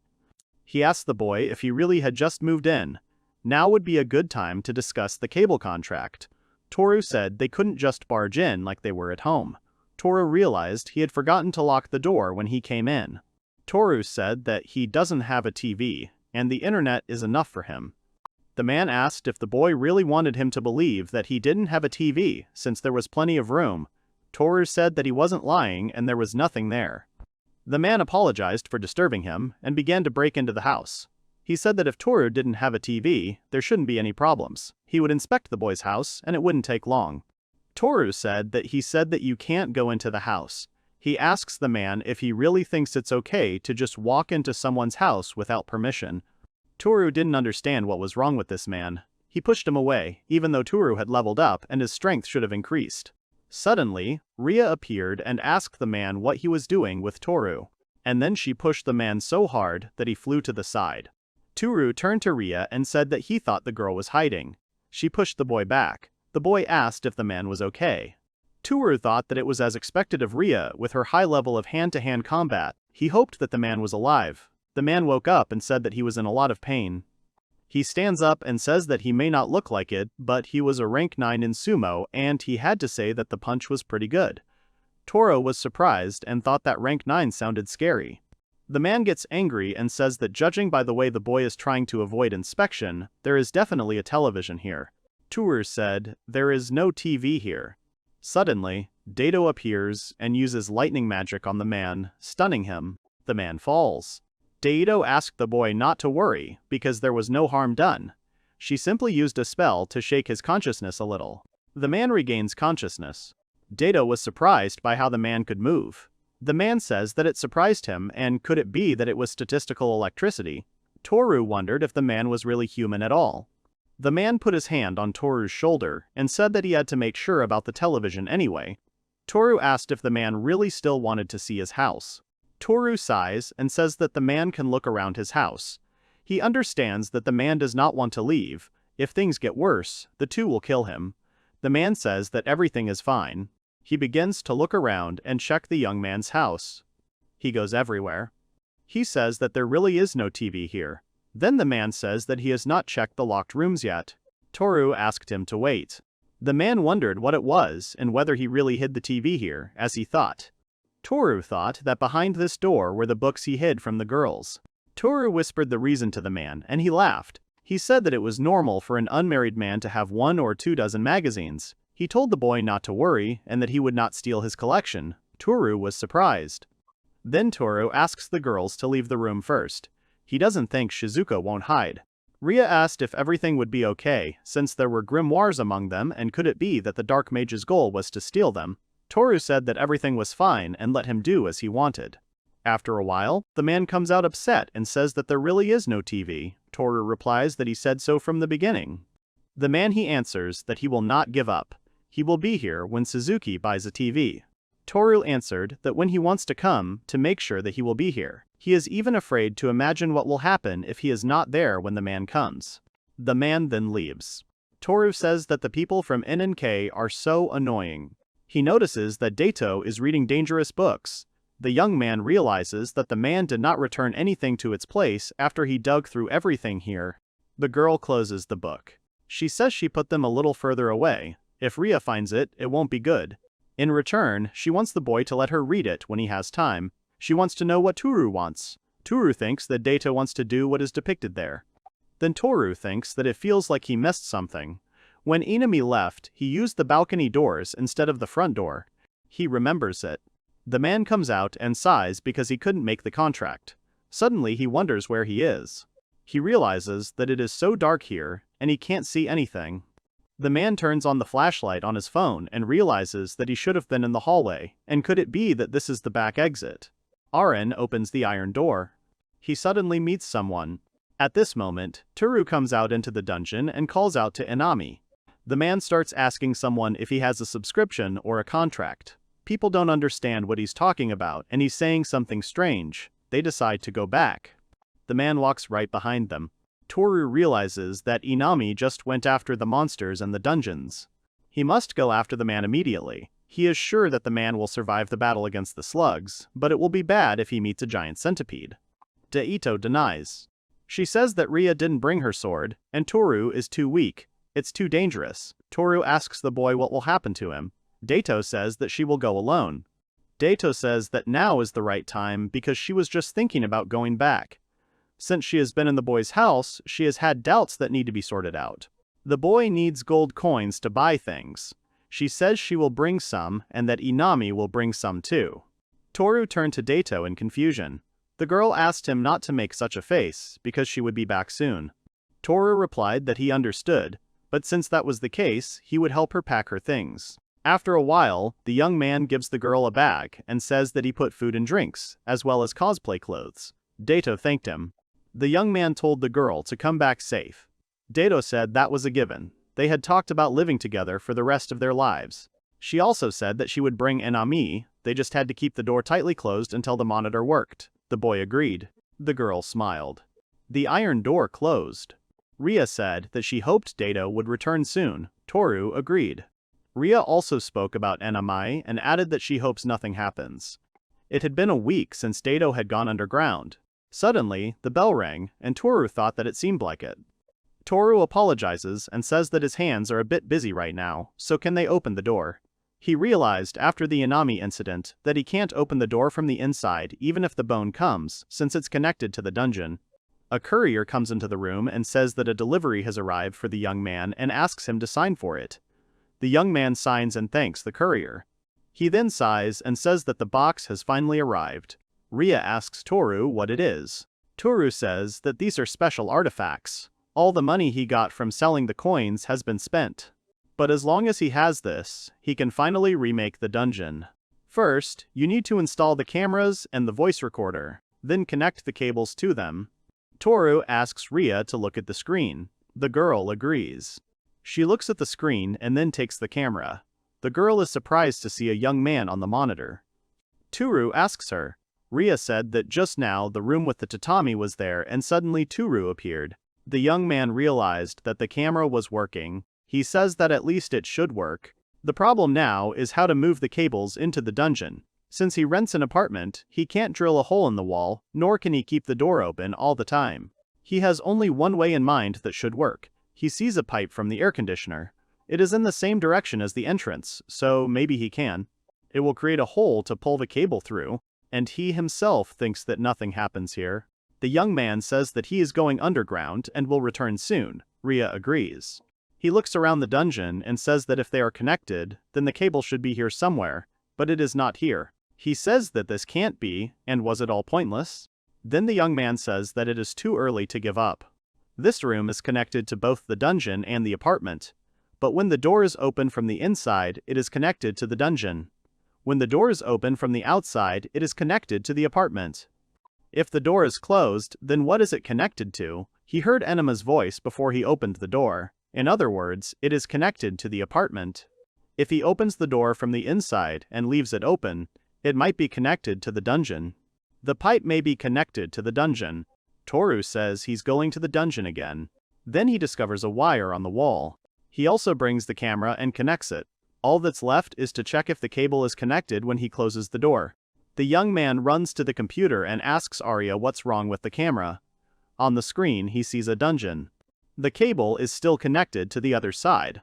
The boy says they did it. Ria says she doesn't quite understand, but she's glad. Later, Tooru prepared the other cameras. He placed them in front of the entrance, in a huge open area, and also in front of an iron door.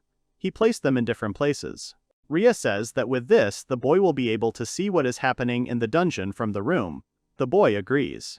Ria says that it must be a high-level magic that can see from afar, just to think that the youth can use such an artifact. As she thought, Tooru is a great sage. Tooru laughs and then says that it's too early to be surprised. After all, the main part of the dungeon remodeling will start with another. In his hands, he holds a very strange device. He looked at the instrument. Ria asks the young man if he really intends to install it in the dungeon as well. The young man agrees and says that by the iron doors. Tooru thinks that this is what he calls a robot arm, something he bought at the same level as a toy, but nevertheless, it should be able to press the button to open or close the iron door. He made everything in such a way that the hand can be controlled through a computer. Then the young man works on the computer. He exhales and says that he is only new to programming, so creating a program to move his hand up and down took a long time since he started researching. He says that Ria, who was interested in helping him from the beginning, fell asleep without him noticing. He thinks the girl is very cute when she sleeps. However, it doesn't matter. Either way, he can carry out the plan. He clicks the mouse button and an iron hand opens the door. Tooru thought that the last time he had crushed the giant centipede with an iron door, he had not finished it off completely, and when he turned around, its body had already been cut off. If it had been a weaker monster, death would have been instantaneous. If the door could crush the centipede's head, it could defeat it. He calls the monster in. On the camera, he sees the slime approaching. The boy presses the button and the door closes, squashing the slug.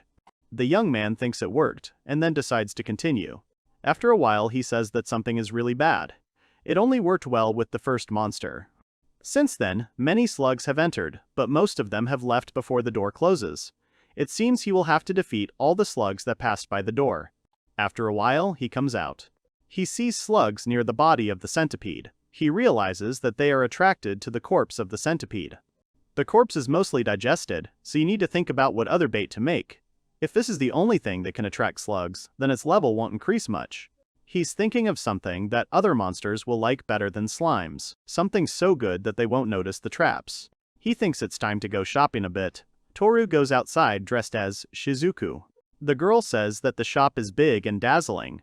Tooru thinks that to find out what monsters like the most, it's better to ask them. He asks Shizuku to transform into his clothes.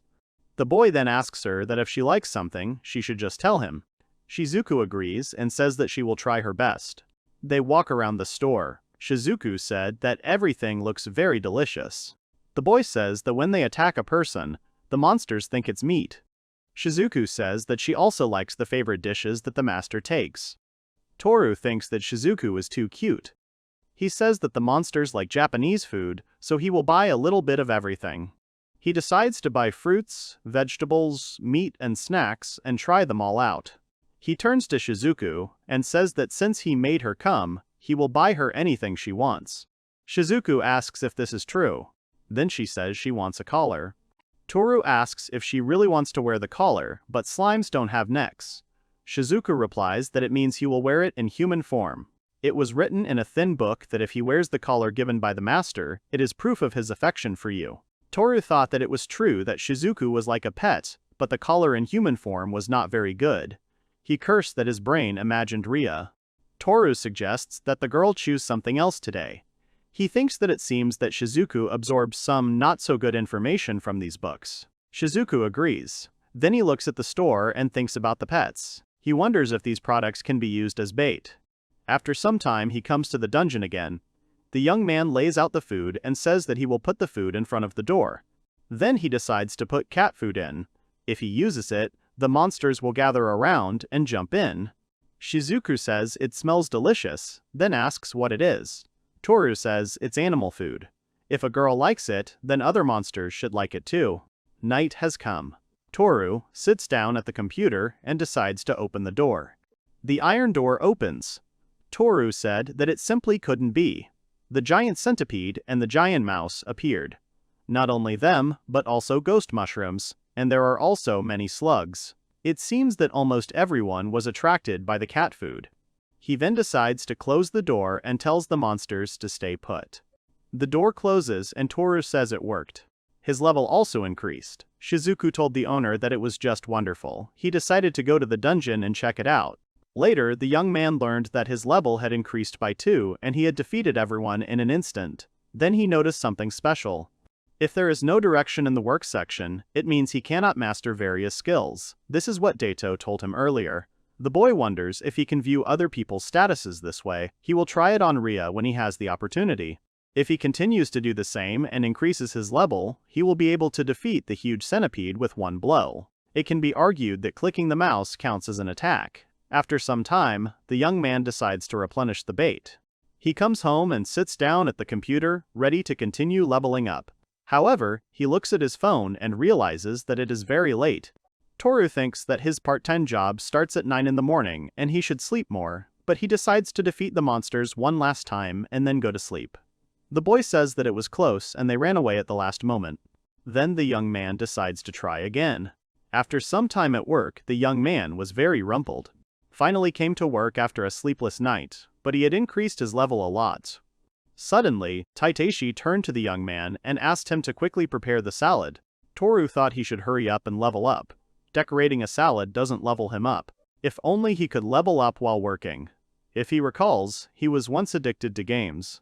Already at home, the young man types free software and devices for autoclicks on his computer. He is surprised that there were so many programs. In a computer game, using a program, you can automatically grind the level and items. Such programs are called bots. For using bots in the game you are banned, but here, in the dungeon, there is no one who would control it. Manually pasting may bring more success, but they only have 24 hours in a day, and with work and sleep, productivity will be on a whole other level. He decides to download the program. Heya approaches Tooru and asks what it is. The boy says that it allows him to automatically open and close the iron door in this room. The girl is surprised that he can do that. Rhea says that it is amazing. Tooru thinks that Rhea went to bed first last night and does not know about the trap. Rhea was surprised that the young man would do something like that. Rhea told Tooru that he is a great sage. Even if he defeats the monsters, he can reach the maximum level. The youth replies that in any case, for research purposes, increasing the number of monsters can help adventurers. She did not expect this from Tooru. Tooru thought that he was far from the limit. Tooru decides that they will now set an interval for the auto-click. One that opens after 20 minutes and closes after 2 minutes will do. That's the scheme they have now. He decides to leave it and see if his level increases. Tooru thought that he thought so, that this was the limit. He apologizes to Rhea and says that he is sleepy, so he will go and take a nap. Rhea asks if she can then look at the monitor. Tooru agrees, but says that it is too boring. Rhea replies that she is interested in Tooru's artifact. Tooru agrees and tells Rhea that she can then track what kind of monsters were defeated. The girl agrees and wishes him good dreams. After a while, Rhea screamed. Tooru stands up and asks what happened. Rhea replies that there is an orc and a dark mage on the monitor. A familiar man returns with an orc. Rhea repeats and says that there is an orc with a dark mage on the monitor. The young man rubs his eyes and asks about the dark magician. He then talks about Inami and asks why he eats pet food while half naked. Suddenly the door closes. Tooru screamed because the iron door started to go down. He screamed and anxiously started to click on the mouse. Tooru thought that he panicked and clicked the button a bunch of times. Tooru runs away and screams that he has to do something. He runs out into the dungeon and calls out to Inami.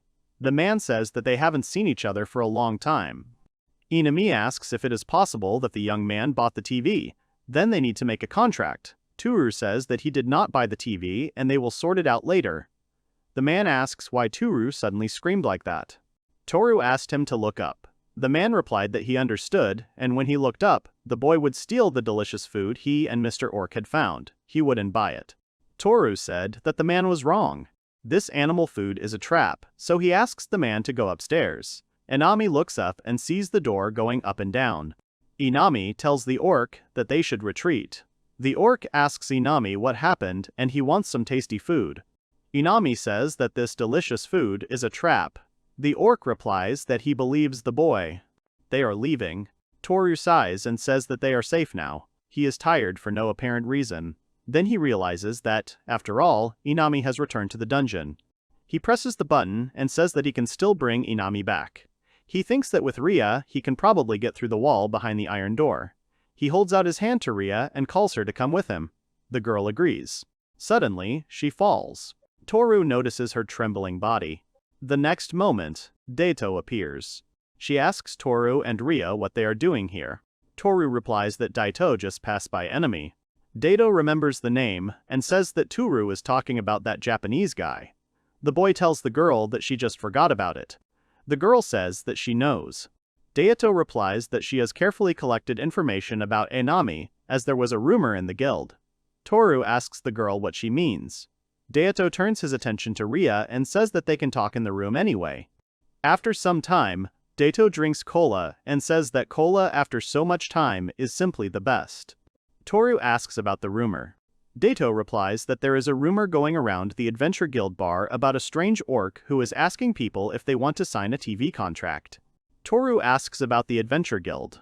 Rhea says that since Tooru is retired, he may not be familiar with it, but the Yobi Labyrinth is under the control of the country of Francis and is run by the Adventure Guild. Many branches of the guild have their own bar there. Tooru understands and says that it is a single organization in the game. Rhea adds that there is a quest to eliminate Inami. Tooru is surprised and asks what does eliminate mean and does it mean kill. Daito says that she thinks so, the quest is for E rank and there is not much reward. Rhea adds that since the orc is a strong monster, she doesn't think there's anyone stupid enough to hunt with an A rank for an E rank bounty. Tooru gets it. Daito says that if a leveled adventurer finds Inami, he will eliminate him with a single click. Even if they don't really want to, if he continues to solder the contract, they will become irritated. Tooru says that this is bad and asks if they can save him. Daito asks the youth to think about it. Daito says that they can submit a request to the guild with a higher reward, provided that they deliver him alive. Tooru asks if the girl can do that.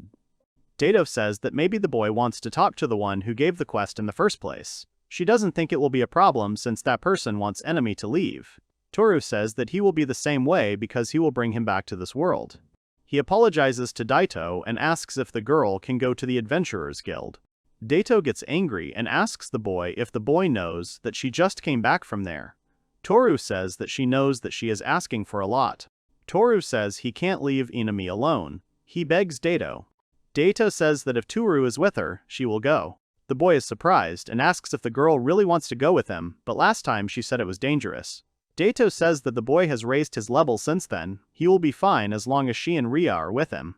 The girl is surprised and asks if she is coming too, then says that she doesn't have a sword and will get in the way. Daito starts laughing and takes out a wrapped bundle. The girl takes out a package and asks Ria what she thinks it is. Tooru asks if the girl really brought something from the dungeon. Daito says that she brought it for Ria. Daito unwraps the package and says it is a claymore sword. She gives Ria a present and says it is an expensive gift. Ria panics and says she cannot accept it. Daito replies that it's okay and asks Ria to just accept it. She wouldn't be able to use the sword anyway, even if she wanted to. She also tells Ria that she couldn't go into the dungeon because she didn't have a sword. Ria thanks the girl and says she will return the money. Daito says everything is fine and she borrowed a little. Ria remains silent. Tooru is happy and says that the three of them will now go down to the dungeon. Ria is surprised and asks if they are really going there right now. Tooru says that the girl needs to prepare, so they will go tomorrow or the day after. Daito replies that she just got back, so she wants to rest. Tooru replies that since they decided, he should raise his level as much as possible before they leave. Daito approaches Tooru and asks if the trap that raises the level that the boy spoke of is really finished. The boy agrees and says that he wants to show it to the girl. The boy shows the girl the device. Daito is surprised and says that the boy can see the dungeon from here. Tooru agrees and says that the girl can see something in front of the door. The girl asks if it is trash. Tooru says that it is food for pets, cats, and dogs. It is very effective in finding monsters. Then he decides to open the iron door. The girl is surprised and asks what is happening. The boy suggests that she just watch and sees that a centipede has appeared. Daito says that it is a giant centipede and that they must defeat it before it attacks. Tooru asks her not to panic. Then he slams the door. Tooru says that he leveled up. Daito is surprised that he leveled up like that. Tooru agrees and says that it is also done automatically, so he can level up even when he is sleeping. It was dangerous and he couldn't do that when Enemy was here. Daito asks Tooru what level he is now. Tooru says he is level 9, although he is now level 10. The girl is surprised and asks if he is really level 10. Tooru says that he stayed up all night and leveled up. Because of the part-time job that was during the day, he was very tired. Daito started crying and saying that it was unfair. She had to fight monsters to the death to reach level 10, and it took a long time. Tooru tells Daito to do the same. Daito is surprised and asks what she should do. Tooru told her to move this mouse. She should put the arrow on the mark and press with her index finger. Daito says it's very funny. Then she says she won. Suddenly, Tooru calls Ria. Tooru asks Ria what happened. Ria says that it has been a long time since she used the sword. She would like to practice the strike given by the sword in the dungeon a little. Tooru says that's a good idea. Tooru asks if he can watch. Ria apologizes and says she wanted to practice alone to focus. Ria apologizes for being selfish. Tooru said that everything was fine and asked Daito not to click anymore. Daito stopped. A little later, Tooru said that he would return in about an hour, and until then the girl could not return to the room. The girl said that she understood. The boy closes the door and goes to Shizuku, asking if she can do him a favor. Shizuku asks the boy what is it. Tooru said that Shizuku could just in case watch Ria through the camera, and if the girl can, remember her movements. If Shizuku, who can remember all of Ria's movements, controls his body, then he will also copy Ria's movements. Shizuku said that she understood and would do her best. Tooru replies that he will go and buy some dinner, and then asks the girl if they will watch the house. The girls agree and wish him a good trip.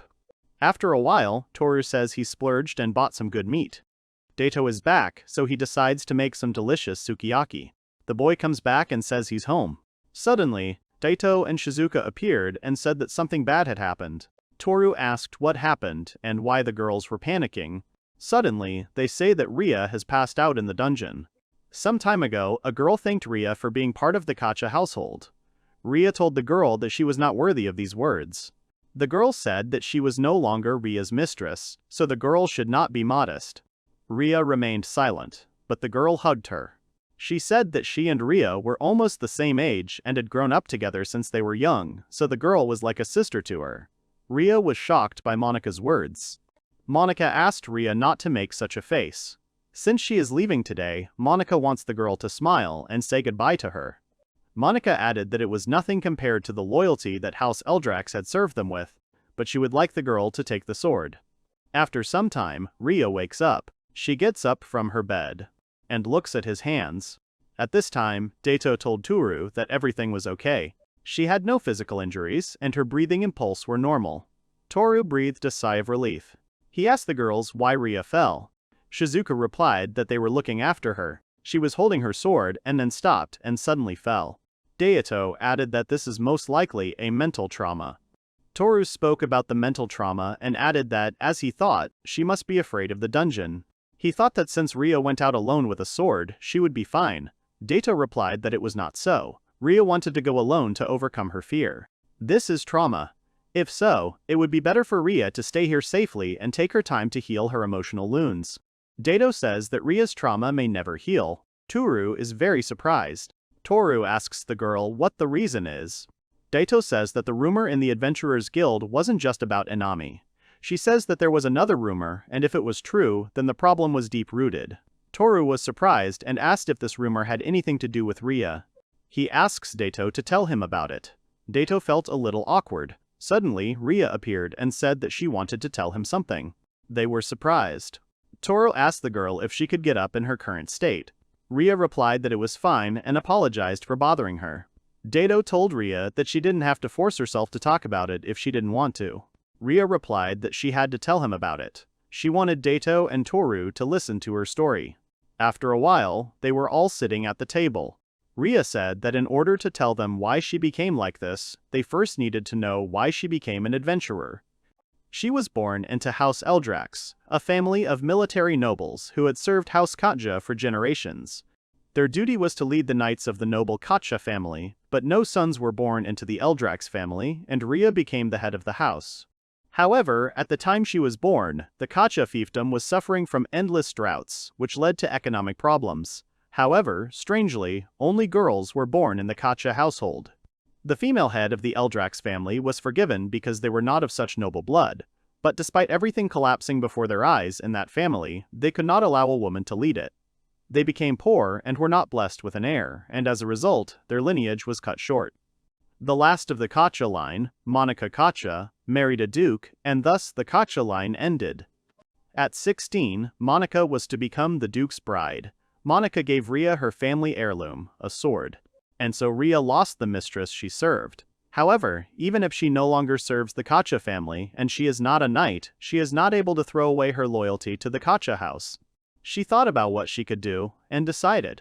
She decided that she would help the impoverished orphans born in the land of Katja, back in those days, and support them financially, so she decided to become an adventurer and earn money in the dungeon. The sword given to her by Monika to protect what was left of the house of Katja. That's why she became an adventurer. Daito said that the girl had changed a lot, and had gone from being a knight to an adventurer. Rhea replied that since the only thing she could do was control a sword, she had decided that it was better to use her body rather than her head. Tooru agreed and thought that Rhea's body was very trained and it was better to use it than her brain. Daito said that there are many adventurers who are scum and criminals, so there were rumors about a beautiful and strong former knight girl who registered with the Adventure Guild. Rhea said that Daito was also popular, but even so, it was recommended to form a group to go into the dungeon. She heard about a sorceress who explored everything alone. Daito said that everything was fine and that she had enough skills and experience to explore alone. Tooru replied that the girl had almost died when he found her. Tooru said that he understood why Rhea became an adventurer, but that sword was very important, but she didn't have it when she lost consciousness. Rhea agreed and said that she would now tell about it and everything that happened before she met Tooru. Some time ago, when Rhea had not yet met Tooru, the adventurers thanked Rhea for her help. The girl replied that it was not necessary and that they were safe. Rhea says goodbye to the guys and sees Dato, who was sitting at a table in the Adventurers Guild. The girl approaches Dato and slams her hands on the table. She greets Dato and asks her if she would like to join her party. Dato sighs and says that she has a curious night again. Rhea asked Dato not to say that and asked her to go on a raid together. It would be safer and more effective than going alone. Dato said that it was Rhea again with her guild leadership. She was also tired of hearing about it. Rhea replied that it was not about that at all. Guild guidelines is the principle by which the Adventurers Guild maintains a high rating. For safety reasons, the guild recommends creating a party of several people before exploring a dungeon. Rhea thought that she needed money, and if she didn't earn it, the children in the orphanage would grow up in poverty. However, Rhea has only just finished, and one floor of the dungeon won't give much. The group of newbies lose hope already on the second floor. She wants to form a party with someone strong so she can get more money. She needs a party with someone who has already been to the 4th or 5th floor. Rhea asked that instead of drinking, why not join her party? Dato raises his voice and says that she does not want to join any squad. At this time, two young men sit down at the table. The dark-haired one sighs and says that both of them will not make it to the 3rd floor. The fair-haired youth says that they need to try hard to get at least to the 4th floor. The dark-haired youth says that, again, if they manage to do it, the rewards will be on another level. Rhea thought that the ideal squad is a group of at least 3 people: damage, defense, and support. These two look skilled, but there are only 2 of them. She is very curious about why this is. Rhea asks Dato about it. She also says that she hasn't seen them before, but they always go together. Dato agrees and says that Klain and Barney escaped from a neighboring country. As 2 deserters, she would never team up with guys who would be considered criminals in their home country. Rhea says she will go and try to talk to them. Dato is surprised and says the girl is not obliged. Rhea approaches the boys and asks if she can join their squad. The dark-haired boy was surprised and asked if Rhea was the curious knight. Barney asked Klein to shut up. Rhea said it was okay, but she thought she got that message a lot. Barney told the girl that now that the girl knew their names, what did she want? Rhea replied that she wanted to know why they became adventurers. Klein asked Barney to speak more quietly. Barney asked Klein to be quiet. He asked Rhea why she needed this information. Rhea replied that she hoped they would join her squad. The boys were surprised. Klein asked the girl if she understood what she had just said. If they ever returned to their homeland, they would be considered criminals. Everyone was surprised. Klein sat back down and said that, in any case, because of this, they couldn't join the girl's squad. Rhea spoke to Klein, asking if the boy regretted deserting. Klein replied that they had fled from battle. Rhea replied that she thought that was not a death sentence. Barney asked who cared. What was wrong with a small party? They had no reason to refuse. Klein said that made sense. Barney replied that not to mention that they were invited by a beautiful woman. The boy should be punished for refusing such an offer. Rhea said that, in that case, it was an honor for her. The boys reciprocated. Dato looked at them suspiciously. After a while, each of them went to the dungeon in a good mood. Klein was a swordsman who was quite experienced. His strong swings were very good. Barney is a mage. He claimed to specialize in support magic, but his destructive magic was also quite good. Rhea was in the vanguard and blocked the enemy attacks. Klein dealt blows to them, and Barney finished them off with his magic. It was a well-balanced squad. After some time, they were relaxing in a tavern. Klein said that today's raid was a great success. He just can't believe that they found such a rare artifact. Barney said it was because there were 3 of them. Arya seemed to be attracting Lady Luck. Rhea laughed and asked the boys not to talk nonsense. Barney said that, in any case, behind Arya, they were like behind a stone wall. Before her, he was tanking, with 0 defensive skills. Naturally, everything started to go smoothly. Klein said that when the rats attacked them and started doing damage, Arya got into trouble because he didn't attack them right away. Barney replied that luckily he was able to mow them down with his magic. In any case, he thinks he's a good party member. Rhea said that's true, and she thinks the boys are good. Rhea asked if it was possible that she had said something strange. Klein looked confused and said that everything was fine. He added that more importantly, he had been thinking, and why didn't they go to the 5th floor? Rhea said it was too dangerous for them. It would be safer to stay on the 3rd and 4th floors. Klein said he thought they could, and besides, they would get more money on the 5th floor. Rhea thought about the money. She smiled and agreed. The girl added that, in that case, why don't they find another person for the squad? Klein got angry and asked Rhea if she really thought anyone would want to join. Barney asked Klein not to say that. Klein apologized. Rhea asks why they don't try. Klein asks if that's really the case. Rhea says it would only be on the condition that they leave immediately if danger arises. Barney agreed and said that if things got too hot, he would beat them and drag them home if possible. After some time in the dungeon, Klein's sword broke. Klein got angry and said that it was a cheap piece of junk. He doesn't understand why there are so many goblins in the dungeon at the very beginning of the 5th floor. Klein said their territory was supposed to be further away. Barney said talking wouldn't help matters, and now he's asking him to do something. Suddenly, the goblin attacks Klein, but Rhea appears in front of him and protects the boy with her shield. Rhea agrees with Barney and asks Klein to calm down. At this point, Barney uses the icy wind. The ice shards tie the goblin to the ground. Rhea throws her sword to Klein and asks him to catch it. Klein starts fighting and after a while says that it was the last goblin. Barney said that it was because he didn't take care of his sword. Klein said that Barney was right, but who knew that there would be well-armed goblins here? Rhea said that everything was as she said. It was too early for them to come here, and it was time to retreat. Klein asked Rhea if he could keep the sword until they got out of here. The girl agreed, because the young man had lost his. She said that they were counting on the young man. Klein thanked the young man and said that, not to mention that the sword was very sharp. Rhea agreed and said that it was because it was made of mithril. Klein was surprised and asked if it was really a sword made of pure mithril. Rhea agreed and said that Monica gave her the sword. She used it while she was a knight. This sword holds many memories. Klein was surprised and said that he would be careful with him then. Suddenly, the unfinished goblin began to move behind them. He used the pipe and threw something towards the boys. Rhea noticed it and pushed Klein away. The dart hit Rhea's leg. Klein kills the goblin and then turns to her and asks if she is okay. Rhea apologizes to them and says it was a paralytic dart. Klein asked Barney to use purification magic. Barney tried but said it didn't work. He couldn't handle his level of magic. Klein asked Barney to continue healing her, then asked Barney if he could hear him. Barney said he needed to conserve his mana so they could get to the surface. Klein said that might be true, but they couldn't leave Rhea like that. Barney said that they would leave Rhea here then. Klein got angry. Barney said that they wouldn't survive to such deep levels. If they dragged her, they would be destroyed.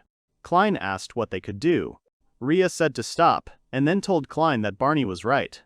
When a comrade stops moving, you need to take everything you need from him and quickly leave before the monsters regroup. The guild manual had a section on this kind of situation, and in the end, food and weapons are important. Barney takes the bag from Rhea. Barney said goodbye to Rhea and thanked her for everything. He turned to Klein and told him to say goodbye. Klein wanted to say something goodbye, but told Rhea that they would see each other. Rhea told them to be careful. After a while, Rhea tried to get up. She said that she couldn't just sit around and wait for the monsters to come for her. There shouldn't be a place where she could hide. Rhea said that in this nook, if she could get to it, she could hide. She walked down the hallway and thought about Barney. He could at least protect her until they found a place where she could cope. Then she remembered Klein and said that he could have left her that sword. Hadn't she told him how much that sword meant to her?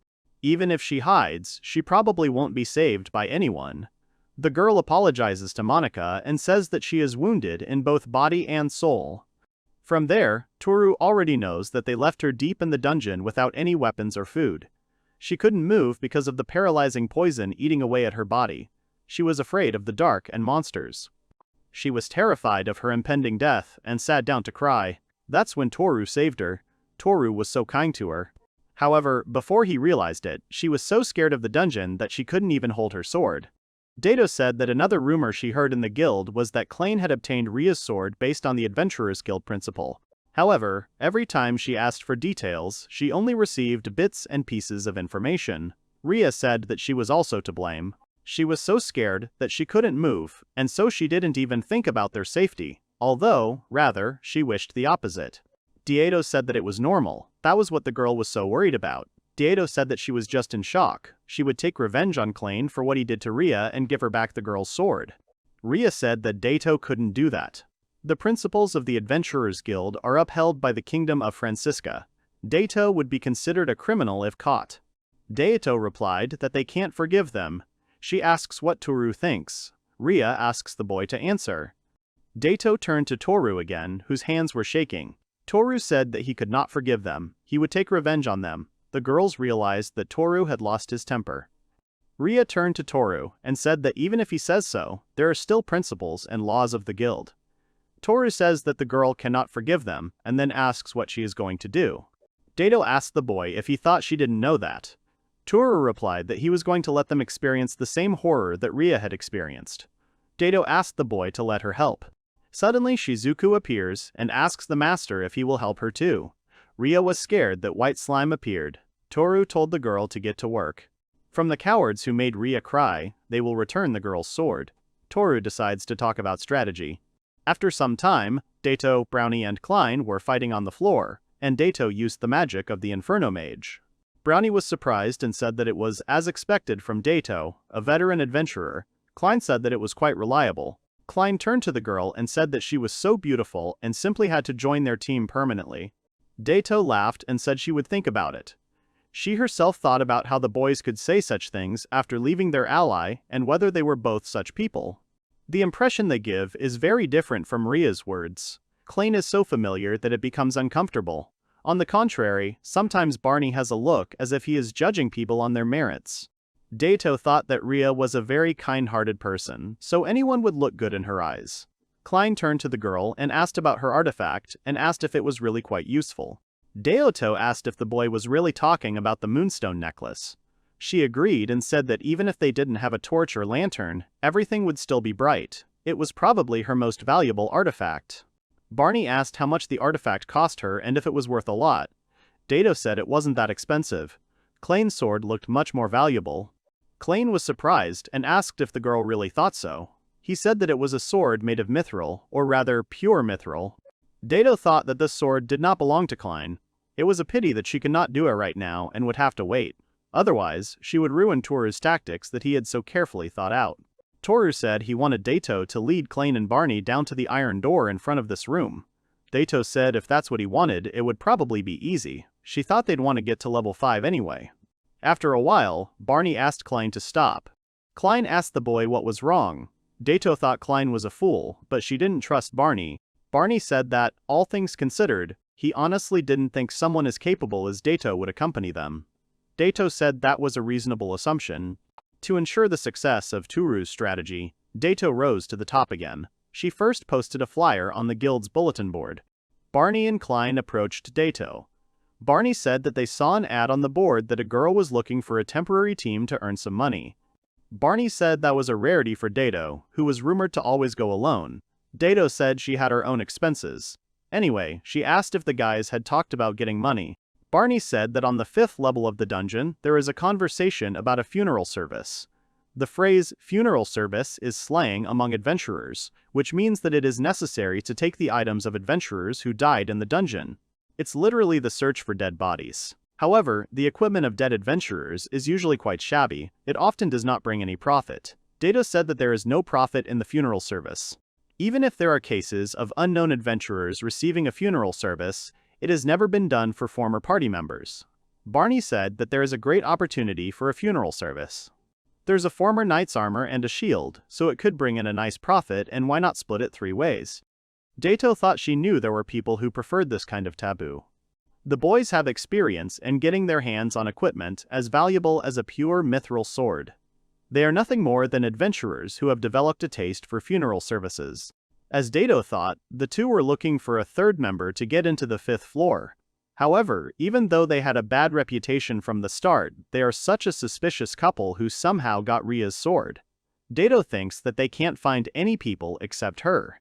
She asked where the knight's body was. Klein replied that it was Rhea. If she knew that Dato had joined the group, she would be jealous.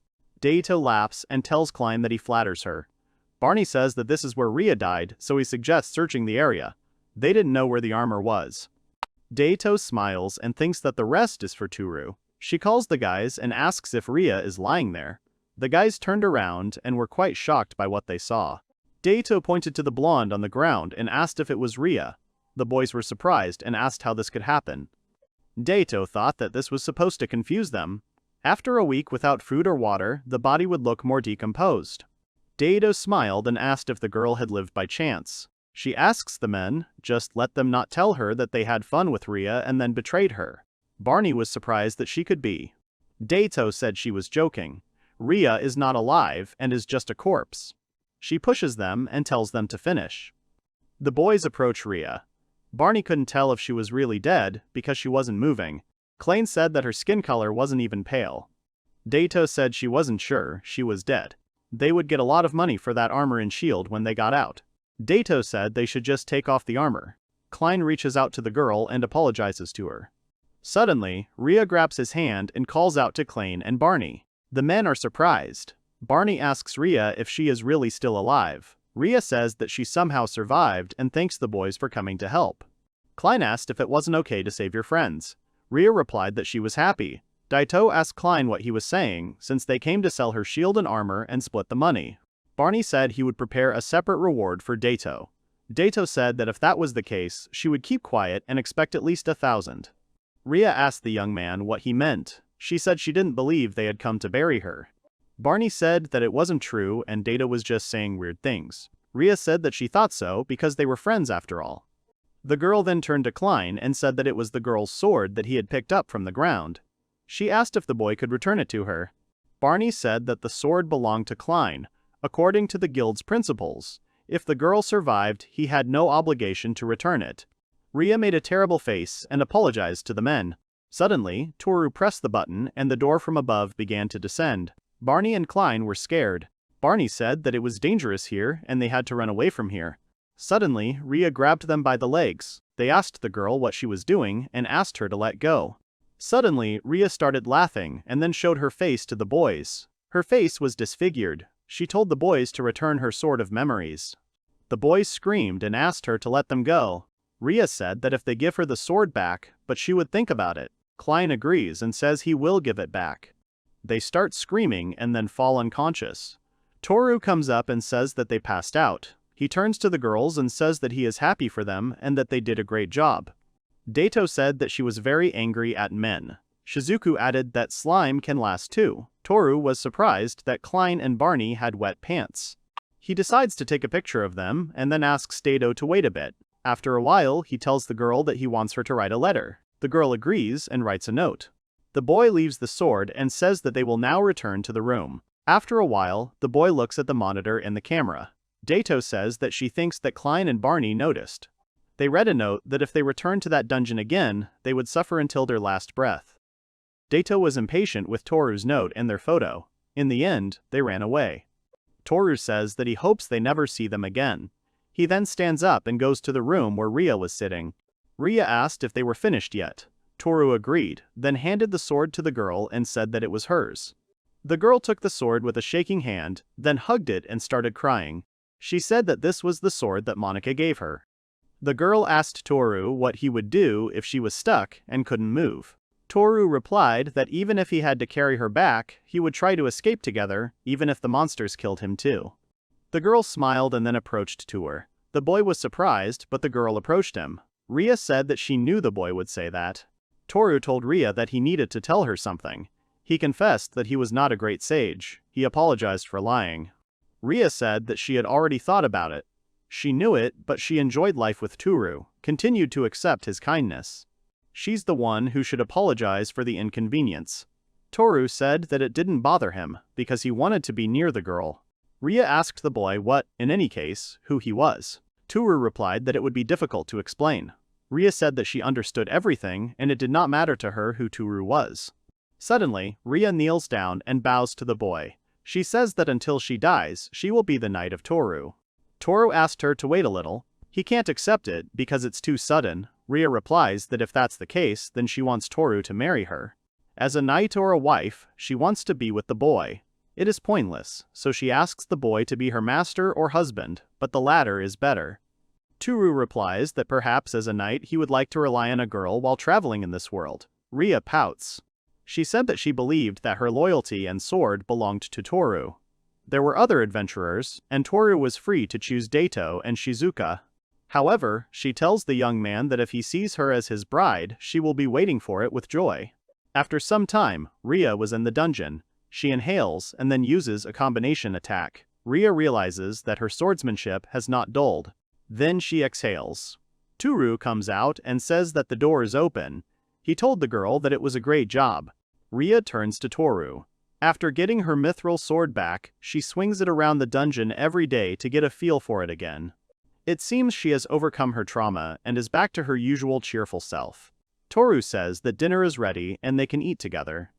Daito hums a song and asks what they are having for lunch today. Tooru says that they are having sukiyaki for lunch today. Tooru said that he made it especially because they didn't have time to eat properly. Shizuku said that it smelled nice, and Rhea said that it looked delicious. Tooru invites the girls to begin. They thanked the young man for the food and then began to eat. The girls said that the taste was amazing and smelled very delicious. The meat in the dish was so tender and sweet. Tooru said that it was because the beef was good. It would taste better if mixed with rice. He tells Shizuku to open her mouth and take the food. Rhea said that it would take at least 2 days to get out of the dungeon and to the surface and what food they would take with them. Daito said that she and Rhea would deal with the monsters, so Tooru should take care of the food. Tooru agreed. Daito said it would be bad if the food was heavy. Tooru told her not to worry, they would look forward to what he brought. After a while, they come out into the dungeon, and Tooru buried the door with the key. Tooru said that it was time to go up to the surface. Rhea asked Tooru what the boy was doing in front of the wall. The boy said that he was locking the front door.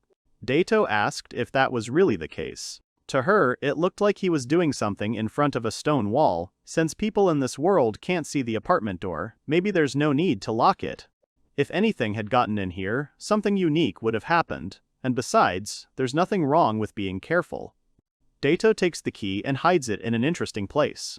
Tooru asked her to wait and asked if it wasn't strange. Daito asked the young man not to worry because she won't lose it and he is completely safe. He takes the keys from Daito and gives them to Rhea. The girl says that the young man can count on her. Daito is surprised.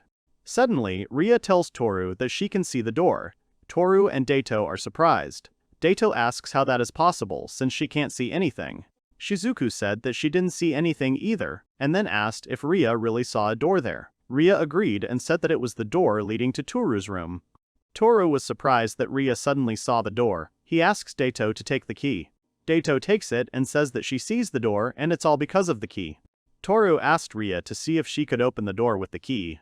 Rhea said she would try. Rhea approaches the door and asks if she really just needs to insert it into the hole and turn it. Tooru agrees.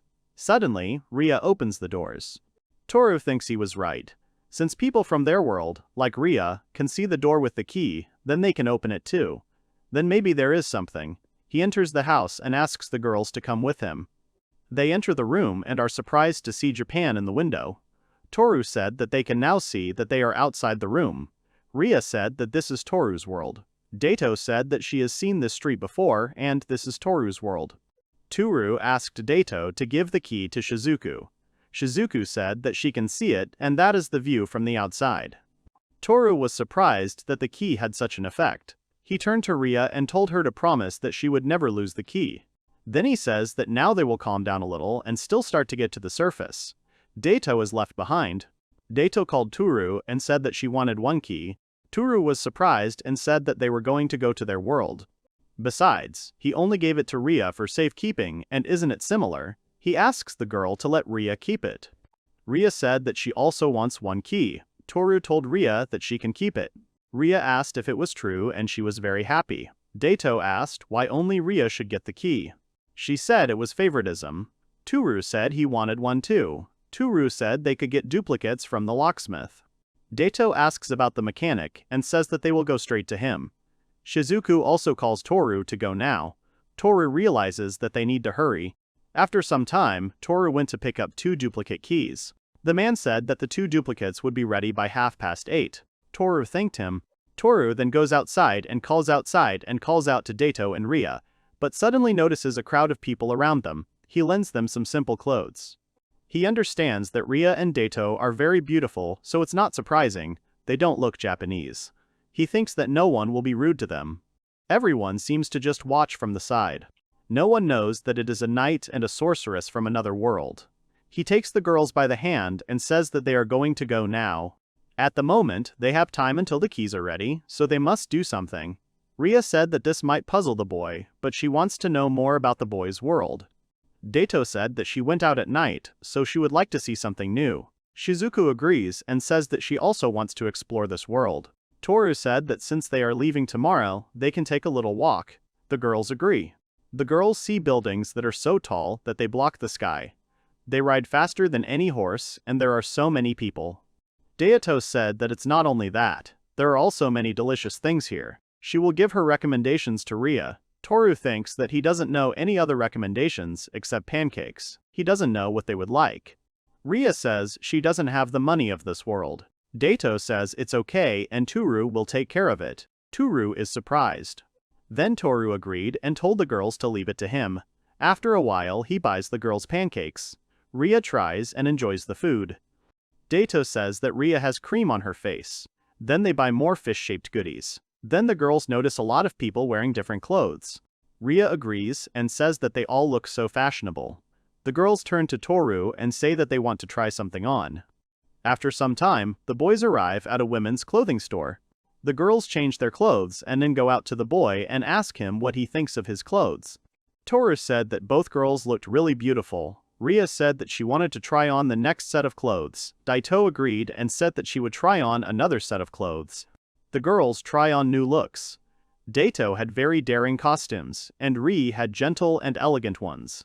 Tooru realizes that this is some kind of feast for his eyes, no matter what they are wearing.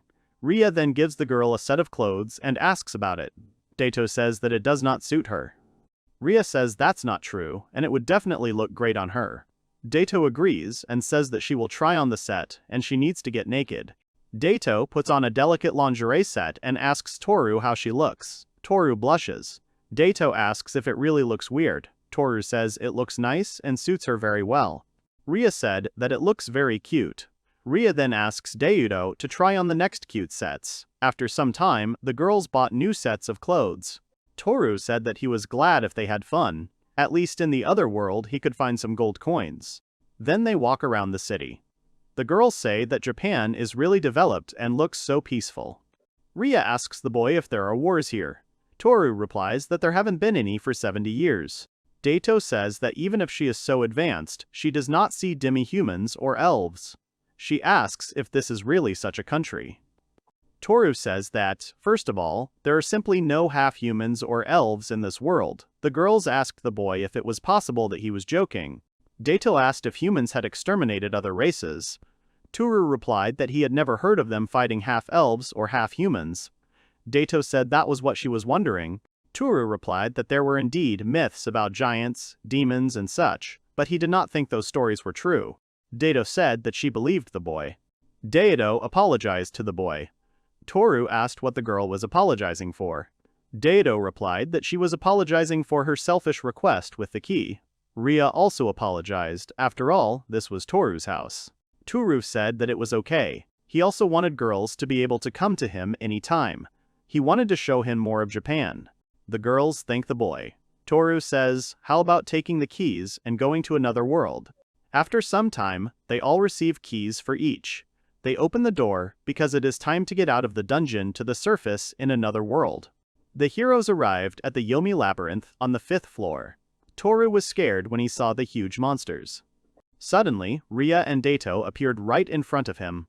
The girls rushed into battle. Tooru exhaled and said that it scared him a little. Daito smiled and told the boy not to be so tense. Tooru replied that it was natural for him to be tense. After all, there were no monsters in Japan. Daito said that with the boy's level, a couple of giant rats shouldn't be a problem. Tooru said that if the girl said so, then maybe. He reached level 10, but he can't tell whether his stats are high or not. Then the boy realizes that he has learned the character evaluation skill, and wonders if he will see the girl's stats if he uses this skill. Daito decides to try. The boy uses the character evaluation skill and sees the characteristics of Daito and Arya. The boy says that the girls have some high levels. Tooru replies that he can't see all of the girls' characteristics. Daito replies that it's because of his low skill level. He'll be able to see more if he increases his skill. Tooru thought that Daito's level had really increased. Her level cap was originally 47, but after they had been close twice, it had gone up. In her free time, she was grinding with a clicker. He thinks that the girl leveled up just like that. As for Rhea, her level is lower than Dato's, but her maximum level is higher. Tooru asks Rhea if her level cap hasn't increased recently. Rhea says that it has, but he doesn't know why. The girl asks Tooru if she knows anything. Tooru wants to explain something, but suddenly Dato appears and asks the boy if he and Rhea really did that. She says that since that time, the boy has never done that to her. After a while, they began to move through the dungeon. Rhea was in the lead, the mage Dato was in the center, and Tooru and Shizuku were bringing up the rear. Finally, they reached the 4th floor and asked if this was really the shortest route. Dato said that it was, and it was fast. Tooru said that walking for 4 hours while fighting monsters was not very fast. Rhea says it's pretty quick to get to the boys' room. She had to wander around for about half a day before the poison knocked her out. Dato says she's traveled to and from the surface a lot, so she's used to it. Tooru asks if they should rest a bit. It's just lunchtime. Dato says the boy is right and there is a fountain not far from here, so they can get there. The boy asks how far it is, and Dato says an hour's journey. Then they started to make their way through various obstacles. Then they came out into some room. Tooru said that it was quite easy to move here. The roots did not interfere, and it was spacious. Dato says that they have reached the fountain and then shows the fountain to the boy. He looks and realizes that it is a fountain. Suddenly, he notices people in the corner of the room and realizes that they are people from another world. Tooru said that they look strong, and Shizuka agreed with them. Tooru says that Shizuku is a white slime, and maybe we should hide her from people. Dato says that everything is fine, at least for now. The Adventurers Guild forbids parties from attacking each other. It's better not to provoke the guild. Dato said that these guys are not very strong. Tooru asks if that is really the case. Dato said that if the boy is really interested, he can see for himself, and asked not to look at the characteristics of the red-haired boy. Tooru asked why. Dato said that he looked like a thief and might have detection skills. He might notice that the boy was looking at his stats. It might cause them trouble. Then she would check the guy with the scar. Tooru says he's level 12, only 2 levels above Tooru. Daito says he's so-so then. He made it to level 10, so he's pretty average. He became an adventurer about 3 years ago. Fighting even one monster while below level 10 is tantamount to suicide. Killing a giant centipede at that level is simply unheard of. Yet the young man managed to do it in the comfort of his room by simply pressing a button. Tooru said that they already knew that they weren't very strong. Dato said that she could tell just by looking at them. Tooru said that it was as expected of an experienced adventurer. Tooru decides to have a snack. Rhea asks if Tooru really made it himself. Tooru says it's the least he can do since he can't fight. He brought a bunch of stuff. Daito says she's looking forward to it. Tooru says they'll eat first. Since they have a fountain, they don't have to worry about water, so he takes out the instant noodles. The young man decides to heat water in a saucepan, then add noodles, broth, and dried vegetables. Then he needs to wait a little, and the food is ready. Daito was surprised that the food was ready so quickly. Rhea said it smelled great, and then asked what it was. Tooru said that this is the best miso. Rhea said that it is something like soup, and she really likes the miso soup that Tooru makes. Tooru said it tastes like miso, but it's ramen. Tooru says it's time to eat. The girls thank the boy for the food. Then the boy starts blowing on the noodles and carefully eats them. The girls watch this process carefully, and then try to eat it themselves. Suddenly, they all say at once that it is delicious. Rhea said it was delicious and had such a flavor despite the cooking time. Daito agreed. Suddenly, Daito notices the other adventurers staring at him. Tooru thinks that they are sipping too loudly and the smell is too strong. Tooru asks what adventurers usually eat in the dungeon. Daito replies that at best it's dried fruit and meat and salted fish. At worst, it's stale bread softened with water. Tooru thinks that sounds cruel. Suddenly, Tooru takes out a pot and another pack of ramen. Rhea asks Tooru if he really wants more food. Tooru says he thinks they should share the food with the other adventurers. Daito says the boy shouldn't do that. Rhea says it's a great idea and she wants to help too. Tooru thanks her. He pours the food into glasses. Daito says that the girl really thinks it's better not to do that. Tooru says that the girl can stay here and look after Shizuku. He then approaches the adventurers and says hello. The scarred man is surprised. Tooru realizes that they clearly don't trust them. Tooru says that they accidentally made too much soup, so he offers them some. The adventurers are surprised. The man with the scar asks how much the food costs. Tooru replies that they don't need anything from the adventurers, and then hands them glasses of soup. The adventurers look at each other. Tooru doesn't understand what's going on, but suddenly the man asks if it's poisoned. The man then asks the boy why he speaks the language of monsters and has so many strange artifacts, and besides, it is the first time they see such food. Tooru remembered that he forgot his Japanese. Tooru says that aren't they fellow adventurers, and would they attack them? He didn't poison the food. The man says that the guild won't know what happened in the dungeon. After all, dead men don't talk. Then speaking of the dead, they look at Arya and ask if this isn't the omnipresent knight Arya. The girl agrees. The man says that Rhea helped him before, but he heard that Arya was dead. Tooru realizes that Arya is considered dead on the surface. Arya says that she is alive.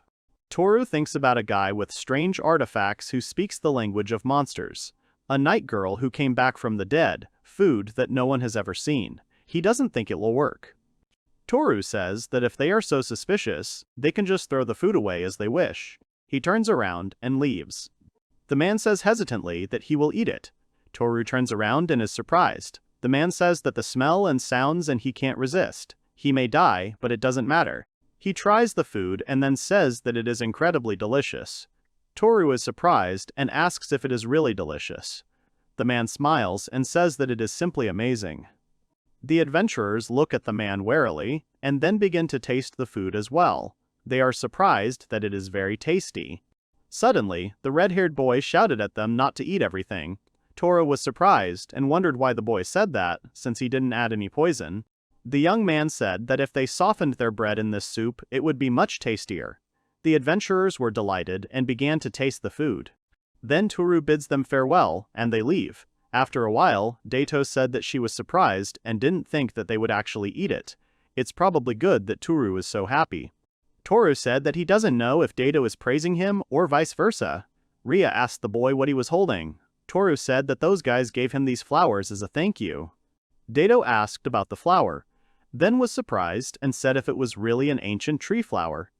Tooru asks if it was really rare, since those adventurers had many of them.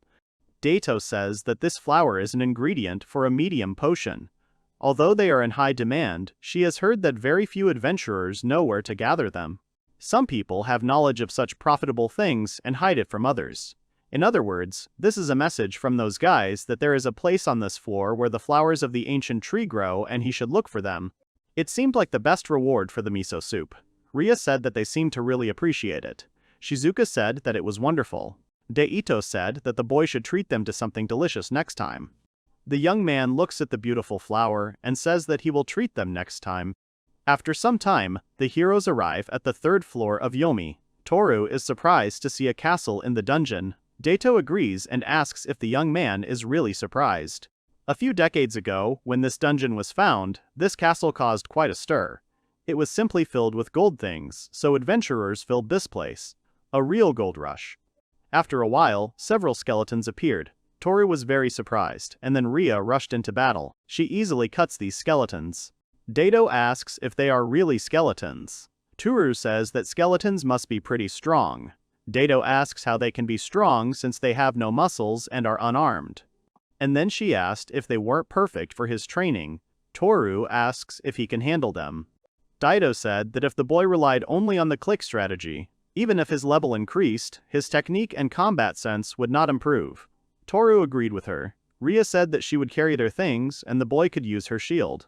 Tooru says that the shield is very heavy and to carry something like that all the time, you have to be incredibly strong. Rhea asks if the boy really doesn't like strong girls. Daito asks them to stop filtering everything. Tooru thought he had no choice. After a while, the young man dealt with several skeletons. He thought they were weak, but there were so many of them. Suddenly, Tooru stumbles, but Rhea catches him. The girl asks the boy if he is okay. Tooru agrees, but as expected, he is already quite tired of all this. Rhea smiles and says that they are almost to the place where they can set up camp, so she asks the girl to be patient a little longer. After a while, they arrive at the right place. Someone tells Tooru's group that there is a free place downstairs. Daito thanks him. They come to the prison cells, but here they will calm down. Rhea said that here they do not need to worry about monsters attacking. Daito agreed and said that there are also adventurers hired by the guild who are watching this place. They enter the cell. Tooru says he is tired. Rhea replies that they will continue on another day, so the boy can rest a little at night. They eat oatmeal and then go to bed. The next day, the boys wake up and start having breakfast. They are about to continue their journey, going up the stairs. They enter Yomi's labyrinth on the second floor. Tooru says it was a bit of a surprise to see a castle underground, but so was the forest. It's quite light here, and he doesn't believe they're actually underground. Daito said that the light moss grows in ancient forests. Tooru says that he doesn't even need a flashlight. They make their way through the forest, and during lunch, Daito turns to Tooru. Daito says that they will soon reach the first floor. He and Shizuku should be especially careful. Tooru asks why. Daito says that the first floor is home to those who have no place on the surface. Quite a few criminals live there, so turf wars are not uncommon. As in most slums, on the ground floor, several powerful groups fight for power and territory. The Thieves Guild makes its living by pickpocketing. The Merchants Guild specializes in selling goods on the black market. And a guild that has only recently gained power is the Mercenaries Guild, which performs tasks that require brute force. Tooru said that this place looks pretty dangerous. Daito said that, to be honest, the only thing he needs to watch out for is the Mercenary Guild. Tooru was surprised and asked if the Thieves Guild wouldn't cause them more trouble. Rhea replied that Tooru was right, and the Thieves Guild was dangerous too. Daito says that the Thieves Guild only targets nobles or wealthy merchants, and they have no reason to touch them. The House of Kaja are also quite skilled robbers.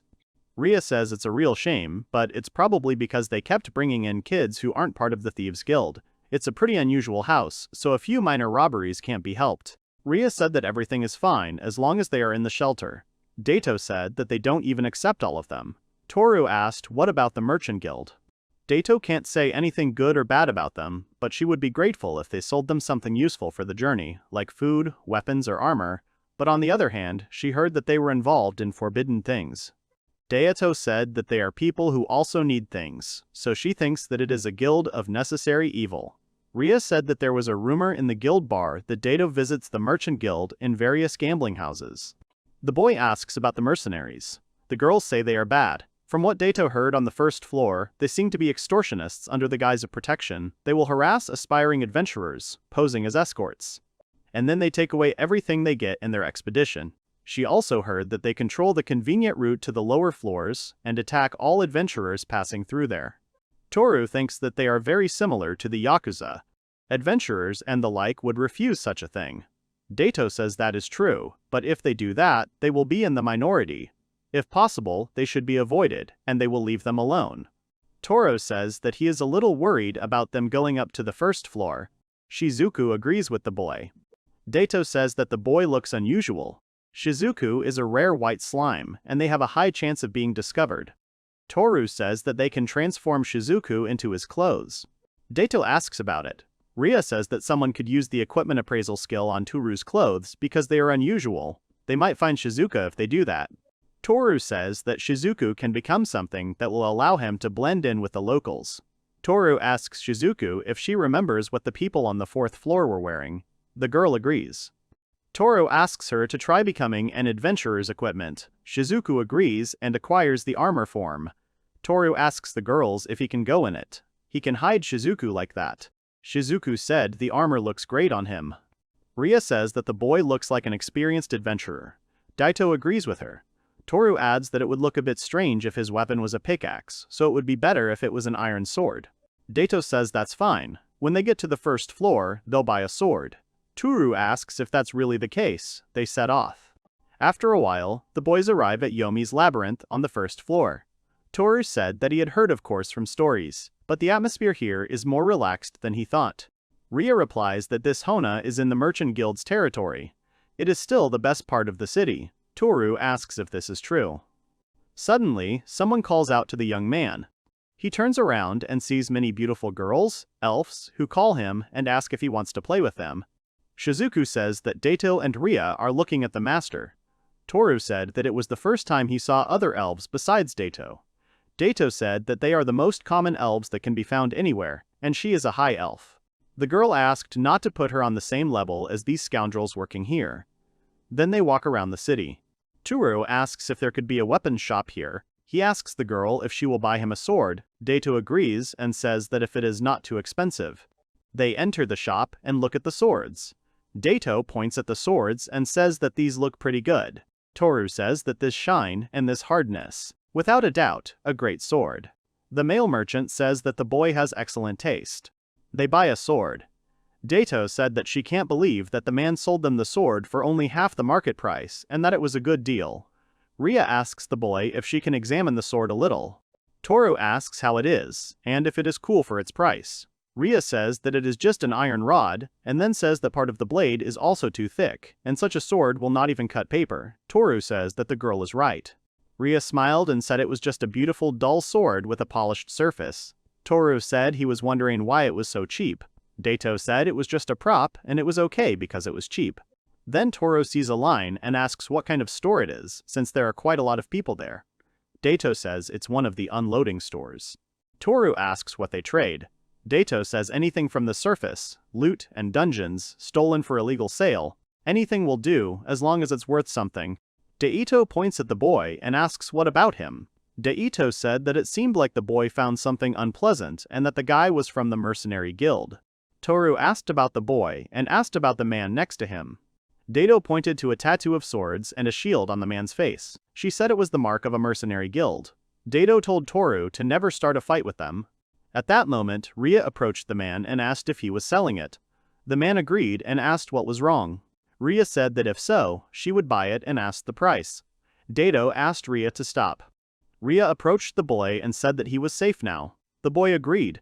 Tooru asked what Rhea planned to do with him. Rhea said that she would take him to an orphanage that she supported. The boy asked about the orphanage. The young man said that they couldn't. His younger sister would be left alone in the mercenary guild. He and his sister lived here, but then the mercenary guild took them away. The man chuckled and said that it was bad that they were hanging around in their territory. The boys start to get angry. Rhea says that's why she says she's buying them. Dato pulls out a bag of money and tells them not to cause more problems. The man says he doesn't need Dato's change. If he sells it to a men's establishment through a convenience store, he can get twice as much as Dato can give him. Tooru gets angry, and Dato says that she asked them not to get into a fight. If the boy gets into a fight with the mercenary guild on the first floor, then exploring the dungeon will become much more difficult. At this point, she takes out the boy's sword. She asks if they don't want this, then hits the man over the head with the dull blade of her sword. Dato says she didn't want this. The man says they'll pay for it. He whistles and suddenly the boys are surrounded by a huge number of people. Tooru says that there are more and more of them. Rhea says that they keep coming and what should they do anyway? Dato says that they are surrounded and have no choice, so they need to break through. At this time, some girl behind the wall was holding an incomprehensible ball. The next moment, she throws the ball into the crowd and it explodes, spreading a huge amount of smoke. Tooru doesn't understand what it is, and starts coughing. Suddenly, someone grabs his hand and starts dragging him along. Tooru doesn't understand what it is, and he can't see well because of the smoke in his eyes. But he feels like someone is pulling him. Suddenly, he notices that the girl has a tail. The men were in the smoke and did not understand where the boys had gone. One of them said that they could not have gone far. He ordered the men to find them. At this time, Tooru was running along some narrow streets. He was already quite out of breath. Tooru thought that he didn't know what it was, but this girl with a tail saved him. Then the girl stopped and said that they were safe here. Tooru wondered if it was possible that this iron door was some kind of secret place. The girl called someone and, calling herself a cat, ordered them to open the door. Someone behind the door asked for the password. The girl said, "Steal from fat pigs." Then the door started to open. The girl said they would hide there for now. Tooru thanked her, but his two comrades and the boy remained there. The girl said they were safe. They pulled them out separately to knock off their tails. They agreed to meet here. The boy walked through the door. The girl told the man in the cloak to contact headquarters. The man agreed. The boy entered a room with a large number of wooden boxes. Tooru thought that this place was used as a warehouse, but from the inside it looked like that. The girl exhaled. The girl took off her hood and told the boy to sit down somewhere. Tooru asked about the cat ears. The girl asked what happened. She asked if the boy really didn't like being saved by a half-human. Tooru said, of course not, but he was just surprised. Tooru thanked her for saving him and his friends. He asked her why she did all this. The girl said that their original task was to save Nick, but the guys just happened to be nearby. Tooru thought it was a boy's name. He mentioned that he and his sister were involved with the Thieves Guild. Tooru said that it meant a girl from the Thieves Guild. The girl agreed and asked if it wasn't obvious. Tooru thought he should have realized that. He thought the guy had a similar hood. The girl said that the boy should know that guilds can't just start a fight in public. They, the boys, had done them a big favor by turning the attention to themselves. She thanked the boy. Then she smiled and said that his girlfriend had saved them a lot of trouble by hitting that thug on the head. The girl asked the boy what his name was. Tooru introduced himself, and the girl said that everyone called her Kat. She wanted to thank them for saving Nick and asks the boy if there is anything he needs. Tooru said that he does not need anything. They have already helped them a lot, getting them out of this mess. The cat said that they, the boys, had already helped them by just starting the fight. She wanted to thank the boy separately for that. The boy said that if that was the case, he could ask the girl for something. The cat asked him to just say it. Tooru asked if he could have this room then and if he really didn't need anything here. The girl was surprised by the unusual request. Tooru thinks that this room has a similar iron door and the interior is similar to the one in front of his room. There is a possibility that this place can be connected to his room. The girl apologized and said that she couldn't give the room to the boy. It wasn't something she could decide on her own. Tooru agreed. Tooru asks how about he inspect the room? The cat asks about the inspection and asks why he needs it. Tooru thinks about what to say and realizes that he looks suspicious. The cat asks if it is possible that the boy is just a scientist. She says that now that she thinks about it, the boy really doesn't seem like an adventurer, so he speaks the language of monsters. The boy agrees. The girl says that the young man can look around as much as he wants and she will go with him. The young man thanks her. He begins to look around the room carefully. Suddenly, the girl turns to the boy and asks him if he really doesn't like demi-humans. Tooru asks her why she's asking that. The girl replies that many people do not like half-humans. Tooru thought that this is normal for this world and he did not know. Tooru says that on the contrary, everyone in his area loves half-humans. He then turns to the girl and asks if Kat is her real name. The girl replies that it is a nickname. Tooru wondered what the nickname meant. Is she using this name because she hates humans? He thinks that maybe by looking at her characteristics, he will find out her real name. He decides to evaluate the character and realizes that he can't see her status. Suddenly, the cat turns to Tooru and asks if he really tried to see her stats. Tooru says that he just wanted to know her real name, and he was thinking about how thieves can tell when an evaluation is used on them because of their skill detection. The girl said that since the boy tried to look at her characteristics, he would look at her. She would tell the boy to know that her character evaluation was quite high and she would know everything. The girl looks and starts laughing, and says that the boy has a funny name. She says that it is a strange name, and where did he even come from? The girl says that unlimited growth is very cool. He even has some hidden unique skills. Tooru is surprised by the unique hidden skills. The girl says that the skill is to approach the girl and raise her level limit by 1 to 3 times a day. The boy thought that this was too long a skill name. Tooru thought it was the effect of this skill. Suddenly, the cat knocks Tooru to the floor and asks the boy to let her test his skill. The girl approaches him. The girl says that she did it and her level limit went up by 1. Tooru says that the girl already checked and could she please get off her. The girl asks if they can do it. Tooru says he refuses. The girl turns to Tooru and says she thinks he doesn't like half-humans. Tooru says he likes them. Tooru thought that the girl had pleased him 3 times. He asked her to finish and get off him. The girl asked the boy if he felt that it was a little hot here. Tooru was surprised. The girl says that her name is Miriam, and the boy can call her Miri and him Tooru. The boy asks her to stop and asks why she is taking off her belt. The girl said that didn't 3 touches of lips make him want something. Tooru got scared and said that it wasn't like that at all. The girl asked if it was really so, but another part of him was ready to do it. She was glad that the boy was so excited even from a half-human, he couldn't do anything about it. Suddenly, they hear a voice behind the door, saying how soon they will get to Tooru. Ria said that if something happened to him, she will destroy the Thieves Guild. Daito told Ria that these people are helping them. The man said they were almost there. Tooru realized they were heading straight here. Tooru thought that they would be in trouble if they saw them. He panicked and asked Miri to get off him because people were coming. The girl said that she couldn't hold back and couldn't stop. The boy turned to the cat and gave the password. Tooru told the girl that he had given the password and the girl had to answer. The cat said that they had come to the best part. Suddenly she shouted that they were busy now and asked them to come later. Tooru was surprised, and so was Ria.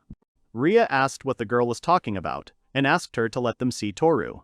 Daito turned to Tooru and asked what happened. Miri told Tooru to leave them and have some fun. Ria turned to Daito and told her to blow up the door with magic in that case. Tooru thought it was crazy. Tooru asked Miri to move and grabbed her by a part of her body. The girl said that the boy was so rough and finally wanted it too. Tooru pushed her away. He threw the cloak over her and pressed the button. Tooru greeted the boys and said that he was glad they were okay.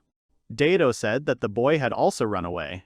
Ria replied that she had heard some strange voices and was the boy okay. Tooru replied that everything was fine.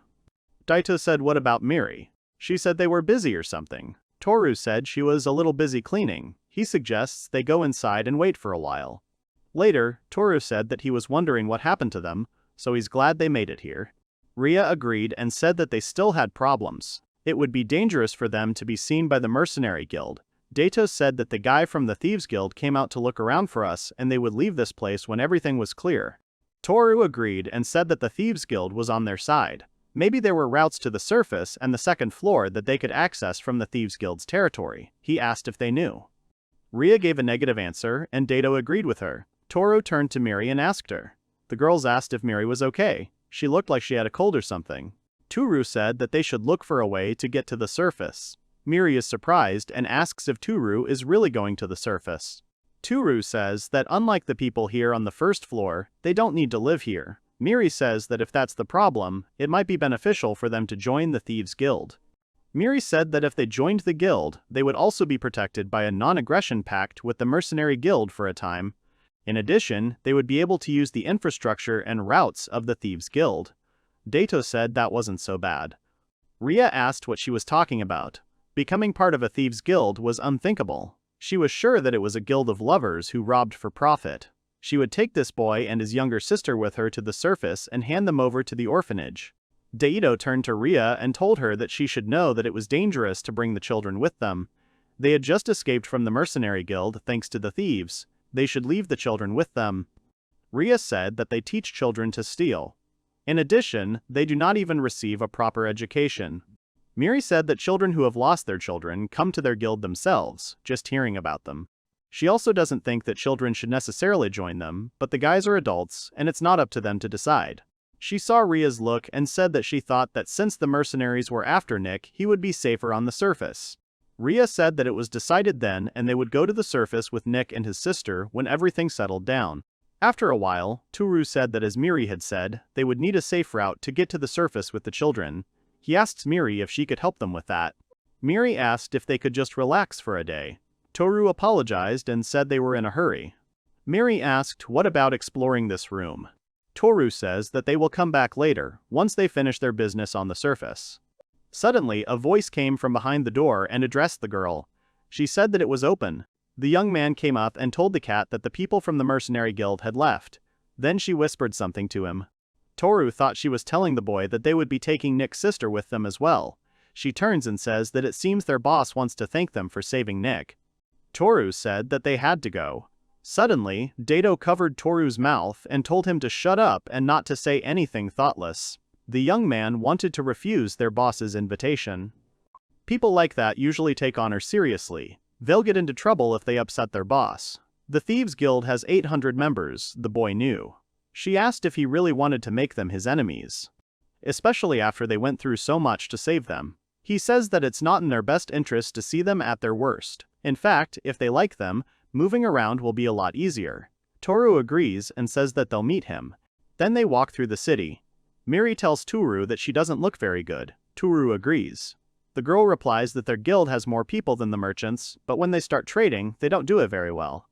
She asks what it looks like from a scientist's perspective. Tooru says that the city may need to be redesigned. Miri asks what that means. Tooru says that where he comes from, redevelopment involves pouring huge amounts of resources into older areas to make them more livable. He thinks of it as a kind of renovation to saddle up with something more modern. Miri thinks about it. Tooru says that in his hometown, modernization is being done to improve life, but he thinks that the biggest problem on the first floor is the lack of public order. In that case, maybe they could build a large apartment building that also has shops and restaurants. Then they could set up a security system that would keep criminals out.